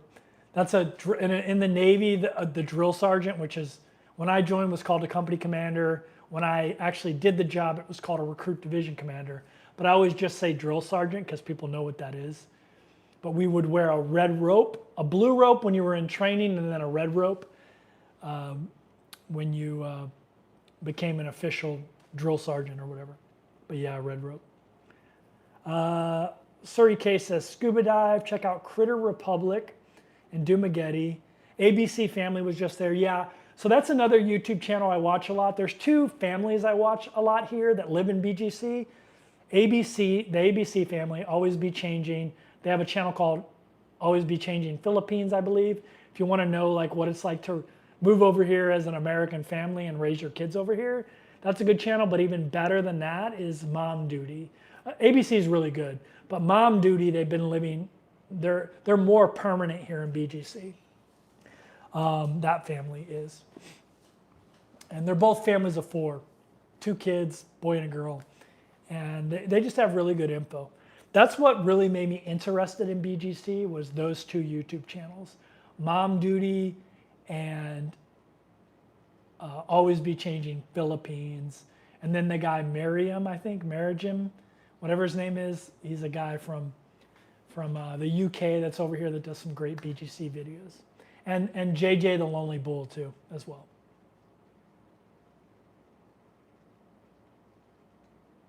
Hey, Johnny's Journey. Johnny's Journey is in the house. What's going on, Johnny? You're laughing at me because I said I misnamed Arilo. Arilo, that's how you say it. My Navy kid's 6-month deployment has 8 days. Sailed completely around the world, but he's looking forward to being back on solid ground till next summer, op resurgence in the Baltic. That'll be cool. One of my favorite cruises was in the Baltics, so he'll really like that. I'm all caught up on questions. There are 114 of you still in here, so if you have any questions, throw them out there. If you don't mind putting the question marks before it so I can identify it as a question, because sometimes I've been accused, rightly so, of being loquacious. Sometimes I talk a little bit too much, and so sometimes I fall behind on my chat here. And if I do that, it's easier for me to find questions if you put all those question marks in front of it. So if you have any questions, throw them out there, and I'll give you an answer. And it can be on anything. It can be on BGC. It can be on any of that stuff. People always give me crap for drinking Mountain Dew Zero. They have Celsius here, which I really like, but it's super expensive. Like a Celsius will cost, I guess I wouldn't call it super expensive. A Celsius in a can the same size as this one is like $1.50, but this is like 45 cents. So can you tell me more about the base camp program you signed up to? So yeah, I mean, it was a while back. That was in 2019 when I signed up for it. I can't even remember the name of the company, but if you Google like Mount Everest Base Camp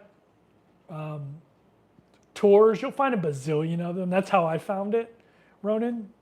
I can't even remember the name of it. It was something like Base Camp Adventures, or I think it had something like what is that called?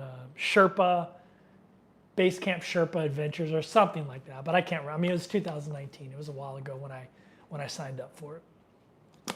But they gave me a refund and everything, which was great. All right, I'm all caught up on questions. So if you have any, throw them out there, and I'll be sure to answer them for you. We're here to hear you ramble on. Don't stress the haters. Yeah. But yeah, if you're just joining, I'm in this place called Bonifacio Global City, or BGC for short. There are tons of YouTubers with great BGC content out there. And it's just a place I really love being at. Do you ever get lonely or bored?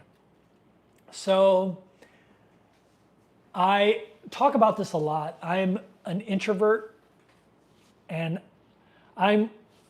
when you do like the Myers-Briggs test or whatever, I'm almost as far left on the introvert curve as you can be. Like I'm nowhere near like being close to being an extrovert. I'm like almost as far left. And that doesn't mean you don't like people or you're not social. It just means you get your energy from being alone. And because I'm so far on that spectrum, like being alone doesn't bother me. Like I always say, if I got on one of those survival shows, if my survival skills were up to par, like a lot of the people that don't, that most of the people that lose those shows are people who can't deal with the loneliness. And I wouldn't have a problem with that. Like I can be, like I don't need social interactions to be happy.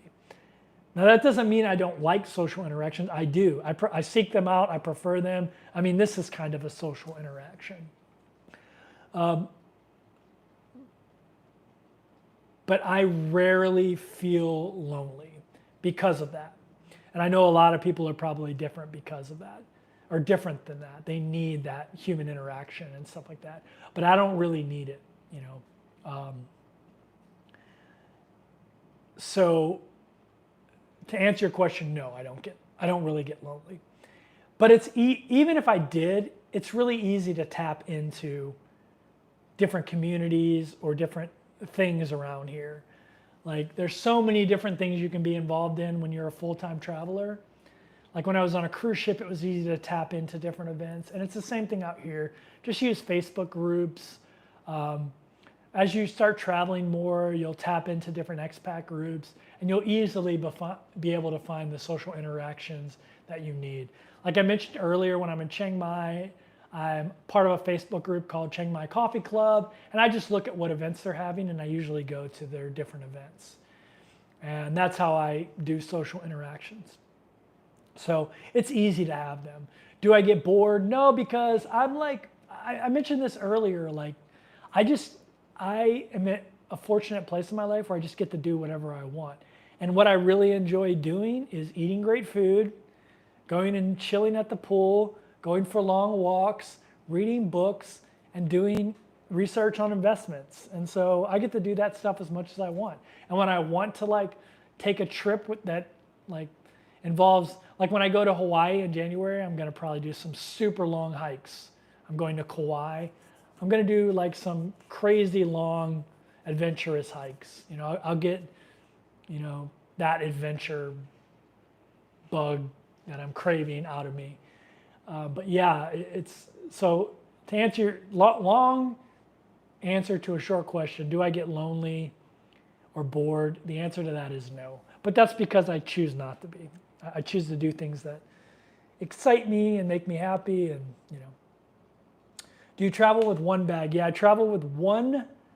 I used to travel with one backpack, but now I travel with one carry-on roller suitcase. It's actually, I'm actually using it as my table right now, or to make my table higher here, or I'd show you it. But yeah, it's a level 8. There's a link down to it below. It's great. I can't recommend it highly enough. It's like the best suitcase I've ever owned, and I'm not saying that because I have a link to it. I'm not sponsored by them. I just link to it because I use the product all the time. I bought a bigger one for my mother. I took her to Venice with me, and I was the one that was going to have to roll around the suitcase. So I got her one of the big level 8s because I know how good the wheels are on this. The key to a good roller suitcase is the wheels, and that's the most important thing. And these ones are so good. So anyway,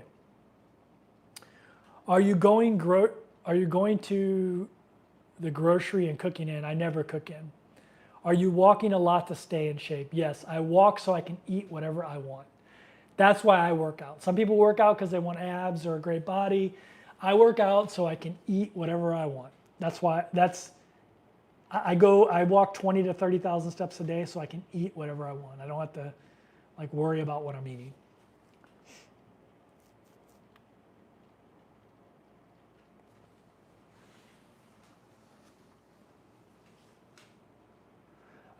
Going Green Mom said, when the shutdowns happened and I was moderating 4 hours a week, I got to a point where I was overloaded on socializing. Yeah, I mean, that can happen for sure. I just spent 2 weeks in the Philippines alone. I'm similar to you and enjoy my own company. What I found interesting is I was often asked why I'm alone and single. Don't experience it elsewhere. That, you know, that could be in the Philippines, like, it could have something to do with like the heavily Catholic-based culture, you know, which is a lot of like, you know, married, have a ton of kids, it's part of the Catholic culture. So it could have something to do with that, like that part of the culture. But that's pretty much anywhere I go personally. People always, I get the question, don't you feel lonely? One of these days you'll find a significant other and she'll travel with you full time and you'll love it. And that could be the case, but it's not something like I need to be fulfilled in my life, where a lot of people need that to feel fulfilled. And there's nothing wrong with that. There's nothing wrong with that. It's actually more common than not. But I don't need to have, a wife and kids to have a fulfilling life. Personally, that's just me. And it's one of the reasons, like, a lot of people ask me about investing and all that stuff. And, I tell them about, like, I've been investing in dividend stocks almost my whole life. And then once I had a big dividend portfolio, I started doing more risky stuff that I've been relatively successful at, like buying cryptocurrency, buying stocks in high growth companies like Tesla, and now I'm like looking at Rocket Lab and HIMS and companies like that. Not investment advice. But one of the big reasons I've been able to like put myself in a financial position where I can live the life I'm living is I don't have a family. Like, I know that sounds terrible, but it's really easy to build your net worth, build passive income when you don't have a family. And so that's one of the ways that I have, that's one of the reasons I can live this lifestyle, is the only person I have to support is myself. And I also don't have like the commitments that having kids or a spouse, the financial commitments that the financial resources those things take. And I'm not saying it's right or wrong to do one or the other. I'm just, when people ask me like, how are you able to live this lifestyle, financially support it? And, I talk about the investments, but another side of it is, I've been single with no kids almost my entire life. I was married for 2 years a long time ago, but I was gone most of it. I was deployed in the military. But I've been single with no kids most of my life. So all my money, because I'm so interested in investing, almost all my money has went into investments and things like that. So yeah. So it's one of those things sometimes I fail to mention when people ask me how I live this life. Like, one of the big reasons I'm able to live the life I live is because I only have to worry about me. And some people will find that sad. I mean, it's, depends on how you look at it. Have you ever thought about visiting Dumaguete? I see videos about it all the time. I need to do more research on it. I don't know a lot about Dumaguete. I hear people talk about it all the time now. But I really like BGC. Like, I can't, other than like being at a place that has a really nice beach, I can't think of anything that would be better than BGC. Like the livability, the walkability, the affordability for what you get. Like, it's next level. Like, it's like the ultimate in places that I've been, as far as like the things that I care about. Other people care about other things. And so other places are going to be better than them.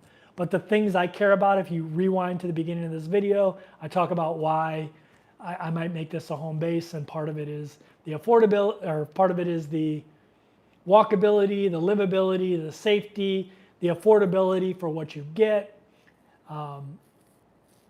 Like, I haven't been to, this place is just so high up the list on all those things that I think you'd be hard pressed to find a place better than this if you have the same desires that I have.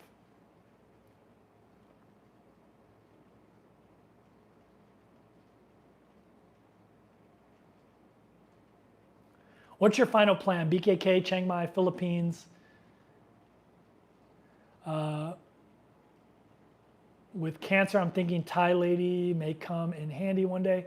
I mean, anywhere you're at, if you have a decent income, you're going to be able to pay for healthcare. So for me, one of the big appeals for the Philippines is they have a VA medical center here. And since I'm retired military, I'm a veteran, I'll have access to that if I want it. But also, it doesn't, like Thailand, Philippines, Malaysia, like I would be able to afford healthcare. So yeah, I would never date to find someone that'll take care of me when I have a terminal disease. Like that would not ever cross my mind to date for that reason. Like money can solve that problem too. I would date for other reasons, but that would not be one of the reasons, personally. I'm not dogging people that do that, but for me, it wouldn't even come into play. Do you still talk to the van life people? Absolutely. One of them is in the chat here, Johnny's Journey. At some point, I'm going to get a Honda Element and I'm going to pay Johnny's Journey a ton of money to turn it into the best small RV ever made. That's where you came on my radar. Yeah, I still talk to a lot of the Travado people all the time, especially on Instagram. Have you ever thought about starting a channel talking about financial stuff? I used to have one. I had 2 channels. I had Dividend Nomad and Bald and Bitcoin. And one of the lessons I learned from those is a lot of my investments, some of them are 20 plus years old, more than 20 years old, almost 30 years old now. And people were making investment decisions on investments that I had made at a different time. And I just didn't like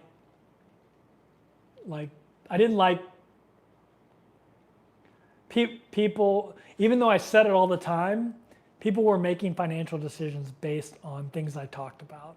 And I just didn't I don't want that responsibility. Like, I'm not the be all end all for financial advice.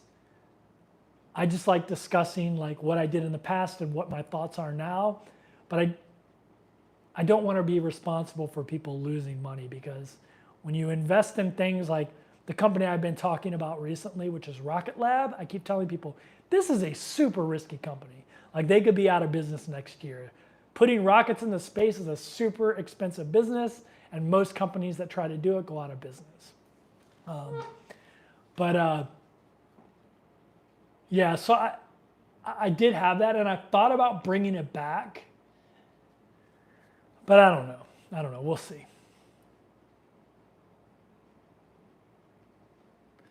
If you're a big city guy, I think BGC is hard to beat. Dumagetti is great, but it doesn't have the big city feel that you're getting in BGC. Yeah, at this point in my life, I'm more of a big city guy. The last place I lived in the United States was New York City, Manhattan, right in Hell's Kitchen.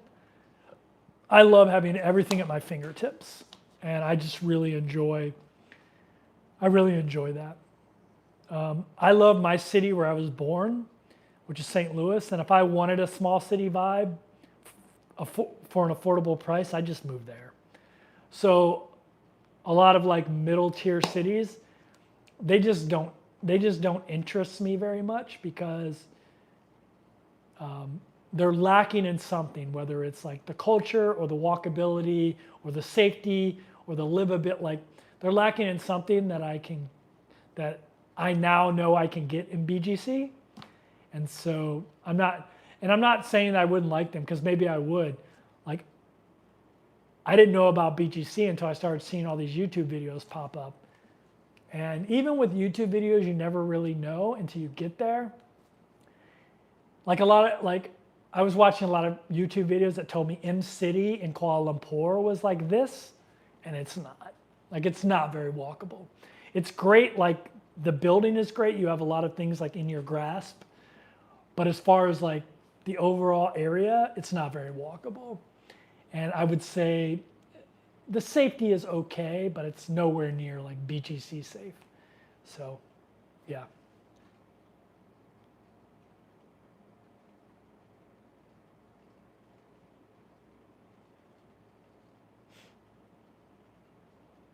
My priorities are nice condo with a pool, In a clean, safe area, walkable city, what city do you recommend for Thailand and Malaysia? Would you consider Jom Tien a contender? So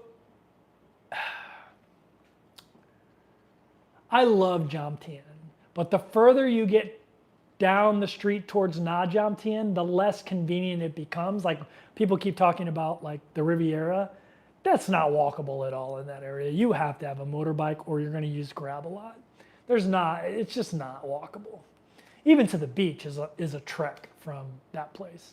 The Cetus, you're right on the beach, and then you have that big long beach walk. But all you have really is the 7-Eleven there. You need a motorbike or to take a taxi to go to a decent grocery store. I think maybe if I was all the way on the other end, like in the Sands condo, that would probably work. I don't know exactly. There's a lot of 7-Elevens there and mini marts. I don't know if there's actually a big grocery store there. So you might still have the same like trying to get grocery store type of stuff. But if I was going to stay anywhere again, it would be the Sands in Jom Tien, but that's more pricey though. Like in Malaysia, I haven't spent enough time in Malaysia, but the two areas I lived in were not very walkable and were not very clean, to be completely honest with you. In Thailand, I mean, you can't go wrong when you live on Sukhumvit Road in any of the major places. But I would say I've never been anywhere in Thailand, and I've lived at a lot of places that were super walkable. Even in the last place I lived in, which was, what's the name of it? True Digital Park. That little area is walkable, but outside of that area is not very walkable. You still have to get on the train to go to places. It was super convenient, but it wasn't like walkable like here, where you have miles of city blocks that are walkable. And I can't think of anywhere in Bangkok that's that way. Even if you're in a soak, like the sidewalks are this big, and in certain parts they're covered with street vendors. So it's even hard to walk on the sidewalk. And if it rains, there's going to be flooding, and you're going to step on one of the bricks on the sidewalk, and all this nasty, grimy water is going to come up on you. So it's walkable in a way, but not in a super convenient way. And I hate that I'm like comparing everything to BGC now, but literally the sidewalks here are 20 foot wide, sometimes 30 foot wide, and half of them are covered. And there's mom and pop, and like there's restaurants everywhere, like hundreds to thousands of restaurants in a 5 square mile radius, like good restaurants. Super affordable ones or more luxury ones.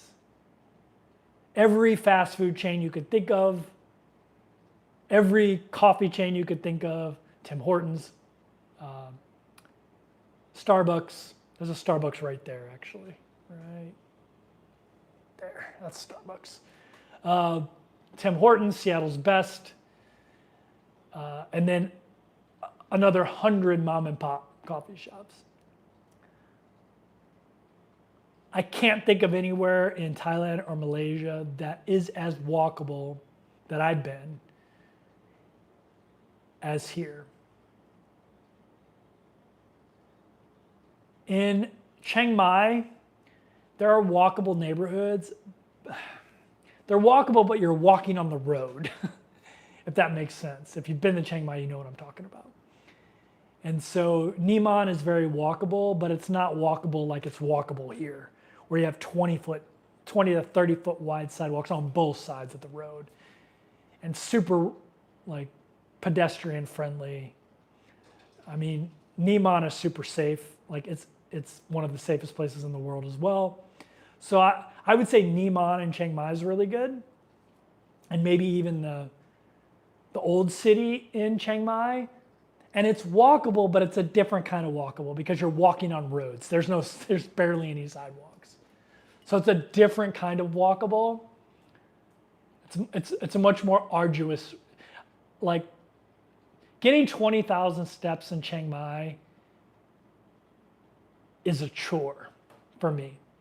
Getting 20,000 steps in BGC is super easy because it's so walkable. Like it's just, before I know it, I have 20,000 steps, and it's not a chore to do it. It's really easy to get to that. Where in all the places other places I've been, it is a chore to get those 20,000 steps. Like there may be some places that are walkable, but when I'm trying to get 10 to 20,000 steps, it becomes a chore to do it. And here it's just super easy. Like it's like you can just walk around like a butterfly, and no matter where you're walking in BGC, you're going to have 20-foot wide sidewalks, and it's going to be really easy to cross the streets. It's very pedestrian friendly, and it's super safe. So, but yeah, what you're talking about, maybe Niman. I didn't find any place in Malaysia that meets that, but I'm sure there is. I haven't found it yet. And Bangkok, True Digital Park is like a mini tiny version of BGC, maybe about the size of Uptown BGC, maybe a little bit smaller. Maybe it's like a 1/4 mile radius of walkability, where here it's like a 5 square mile radius of walkability. And you can live in places in Bangkok like Asok and Tong Lo and some of the more Ekamai, but I wouldn't call those places walkable. Like the sidewalks are this wide. Like I wouldn't call them walkable. You can walk them, but it's not walkable like walkable here. It's not comparable to BGC. And I haven't been anywhere in Bangkok, and I've lived in a lot of neighborhoods in Bangkok. Unless you're okay walking on the Sky Train thing, maybe. I don't know how long you could do that for, but there are places where there's a lot of SkyTrain walk in Bangkok. But yeah, it's hard for me to give you a recommendation when you say like BGC, because I haven't found anywhere in any of those places that's like BGC. The only thing I can think of that's close to BGC is New York City, and I wouldn't put New York City at BGC's walkability level. I wouldn't put Manhattan at it. And Manhattan's very walkable, but it doesn't have 20 to 30 foot wide sidewalks everywhere with great pedestrian walking and super safe no matter what time of day you're walking around.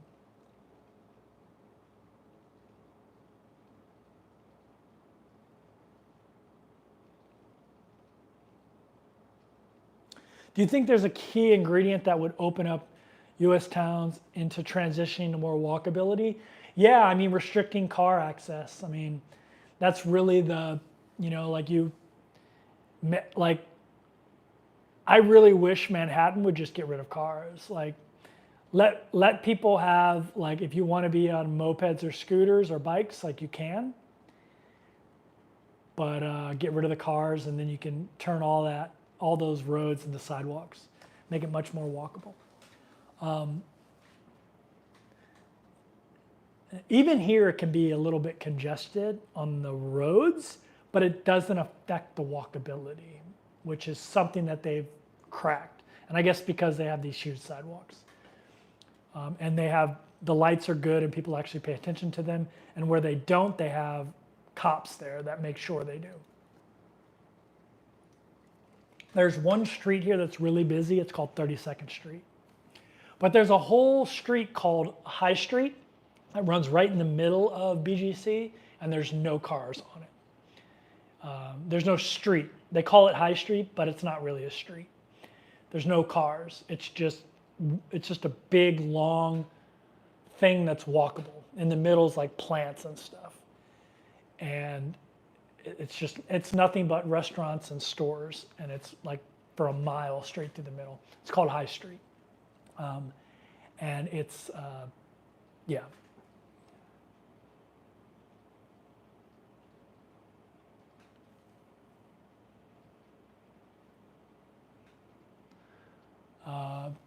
Yeah, Texas says you have amazing healthcare options. Yeah, I'm really lucky. I've been doing most of my healthcare overseas without using any insurance anyway. It's super affordable. Nah, John Tien is for country boys like me that love riding the motorbike. Yeah, like, I had a motorbike and I loved riding my motorbike. So I get that. Like, I love having, like, I have a Honda Grom sitting in my mother's storage shed right now, which is a little motorcycle for those that know. Like, I love that type of stuff. But I love having everything within a minute of me. I mean, where I'm at right now, which is actually not the most walkable place in BGC, it's still 100 on a scale of 100 walkability, but it's not the most walkable place in BGC. Even in the place I'm at now, I have one big grocery store, tons of mini marts, probably 100 restaurants within a 2-minute walk of me right now. Like, I could leave my apartment now and be in the restaurant or grocery store or store in 2 minutes. Like, that's amazing. If I lived in Forbestown, it'd be more than that. If I lived right on High Street, it'd be more than that. But yeah, I haven't lived in, this is the only place I've ever, even when I lived in New York City in Hell's Kitchen, which has mom and pop stuff everywhere. The only reason, like, it's not as walkable as BGC because BGC has these huge 20 to 30 foot wide sidewalks. But it's like living in Hell's Kitchen, living in BGC, except for cleaner, safer, and more walkable, if that's even possible, which is crazy to think of. What is your Tim Hortons order? I don't really do Tim Hortons, so I can't really speak to Tim Hortons, to be honest with you. I just know they have them here, but I can't really speak to it. In Hawaii, you have a lot of cultural options. What are the opportunities in the Philippines? Yeah, I mean, there's like, I lived in Hawaii, which has a huge Filipino culture, as you know, Rich, especially on Oahu. And there's just a bunch of, you have to get in with families, but if you get in with some families here, like when I go to Landers, which is like their Costco, I see all these Filipinos buying like these industrial size mayonnaises, all of this like meat and all this stuff, and I know exactly why they're doing it. They're having some, like they'll have like 50 bags of chips. I know exactly why they're doing it. They're having some family get together. And that's just a big part of Filipino culture. Like, get the family together and make a bunch of food. And so if you can get into, whether it's by dating or making friends, get into that, you can find those opportunities. But I'm not sure, like, something akin to a luau, but I'm sure there is. I just don't know what it is. How hard is it to get out of the city into nature without a vehicle? So there's nature all around here. When I do there's all kinds of parks and everything. When I do my walk, there's like a walking path along the golf course here, although you can't see the golf course because there's like a wall there, but the wall has a bunch of jungle there. So it feels like you're walking in the middle of the jungle. And so it's like right in the city that I can get that. And then there's little parks everywhere.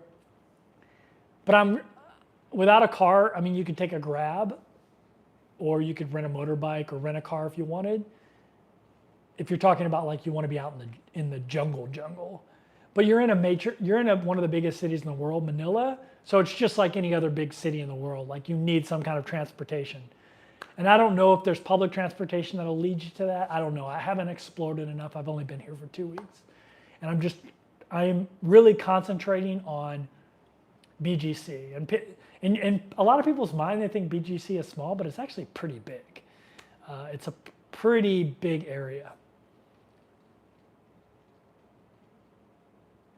Do you prefer the bum gun or dry toilet paper? A combination of both.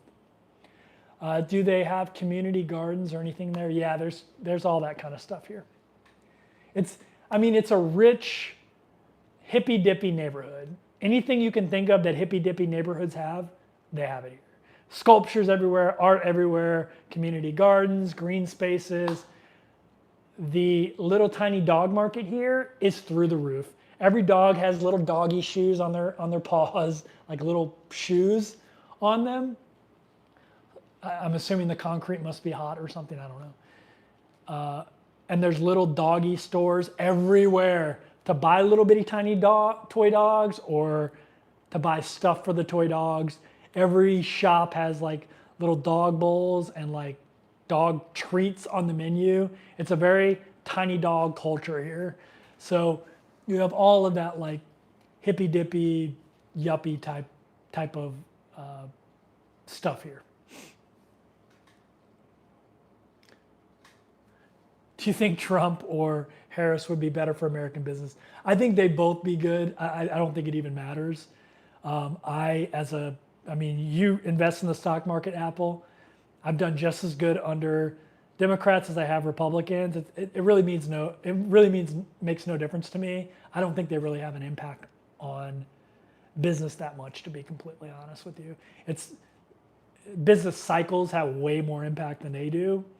And so as far as like who would be better for American business, I think either one of them would be fine, and it's probably going to be divided government no matter who it is, so it really doesn't even matter who gets elected, right?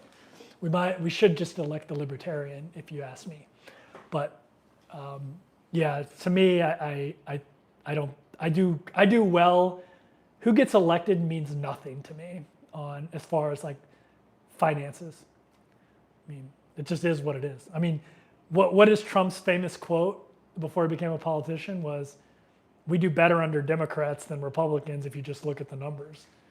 And so Trump understood that as well before he became a politician. Now as a politician, he has different goals and different reasoning behind what he says. But when he was a businessman, the thing he would say was, "We do better under Democrats than we do Republicans." What he really meant was, "We do better under divided government," because he was talking about Clinton at the time. And back then we had a budget surplus, but that was because Clinton had a Republican Congress led by Newt Gingrich, and they had to compromise.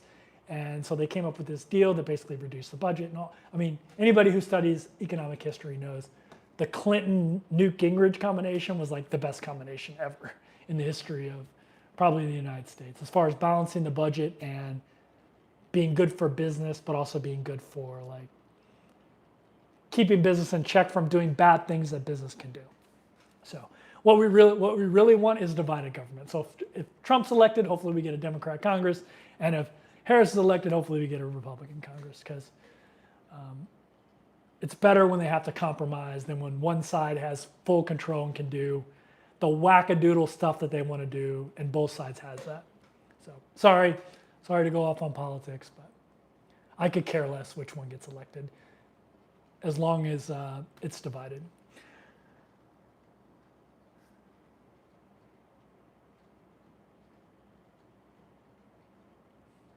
Are you planning to purchase a car? No, I hate owning cars. Like nothing is a bigger administrative and financial suck than a car. I hate cars. The only kind of car, I would only buy 2 cars. I would buy a used Tesla that had a bunch of depreciation and it had full self-driving, because I'm a big Tesla nerd. Or I'd buy a Honda Element and build it out into a little mini RV. But I hate owning vehicles. Even when I had my Travado, like all the administrative requirements, all the taxes I had to pay, because I lived in Missouri, which has personal property tax, which is the freaking worst. I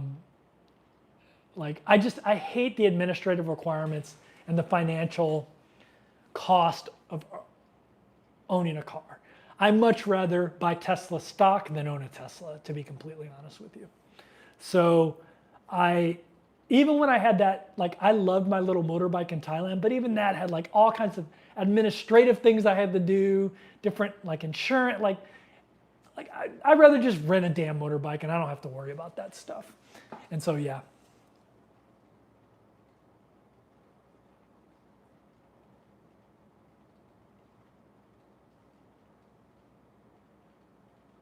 I look forward to your BGC content. Feel free to reach out to me if you make it down to do Makati. I definitely will. I'd be happy to make some coffee and restaurant suggestions. That would be awesome. I need to go to those places. And I'm going to visit more places in the Philippines, obviously. But right now, I'm just really enjoying getting to know BGC. I still don't know it very well. I'm getting to know it, but I don't know it well. Are you considering getting a dog or other pet in the future? The problem with the pet, the way I travel, is just unfair to the pet. So I don't have any plans on doing that in the near future. Maybe if I decide to settle down somewhere, maybe I get a little dog or something. Like a little border collie or something like that.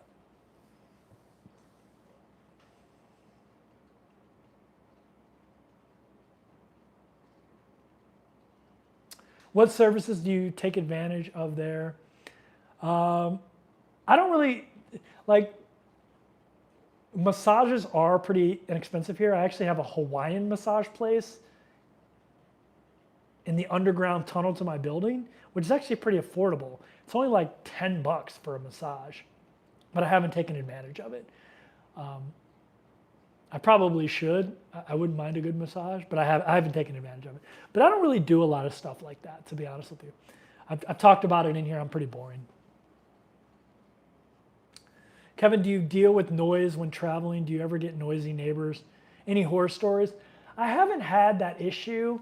I have a whole video on how I select Airbnbs, and if you do that, if you're staying in Airbnbs, it's pretty easy to find Airbnbs where you don't have those kinds of issues. I haven't ever heard my neighbor in my Airbnb. Every now and again, I'll hear like outside of my front door, I'll hear like my neighbor coming and going. But other than that, no. These windows are actually very, like, they restrict the noise a lot. Because if I open that window right now, it's a lot noisier.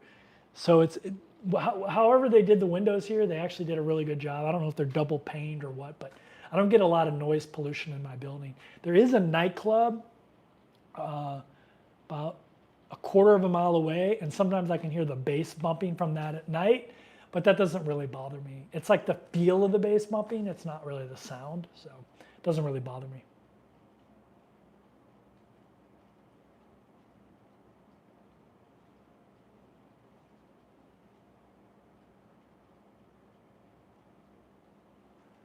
Kevin, as someone who values, is this the John Smith I know? As someone who values experiences, have you ever, as Dave Ramsey says, bought things with money you don't have to impress people you don't like? I think when I was younger, I did that kind of thing. Like I bought a Mitsubishi Eclipse when I joined the Navy. I spent way too much on that. I really wanted a Toyota, but I was 19 years old and the insurance on the Toyota was like $500 a month, something like that. And this was back in the mid 90s, mid to early 90s. And so I got a Mitsubishi Eclipse, spent way too much money on it for my age. But yeah, I think I bought that car for that reason. But that was when I was younger. As I've gotten older, I don't really care about that stuff as much anymore. Like I've learned that people don't, and I don't mean this in a callous way, but people don't really care about your life. Like they just really don't. They're living their own life and they're dealing with their own issues. And as much as you think people like look at what you're wearing or the kind of car you drive, they really could care less in their day-to-day lives. They're not really thinking about you.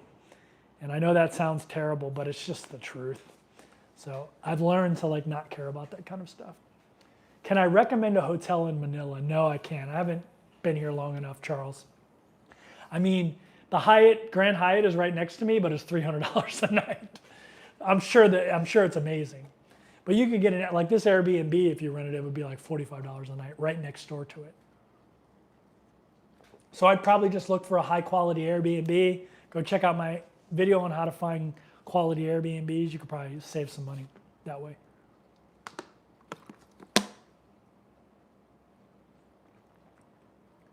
Bass bumping music was my favorite part when I had my hearing aid.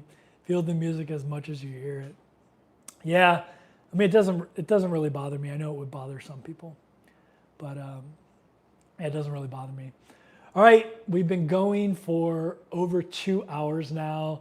So I'm going to end this live stream. I hate ending this live stream when I still have over 100 people in here, but I need to end it because I'm going to run out of battery at some point. So I appreciate you guys showing up and hanging out with me. Hopefully you enjoyed the reasons I gave or understand the reasons I gave for why I'm thinking about making BGC one of my primary home bases. But thanks everyone for stopping by, and I'll see you next video.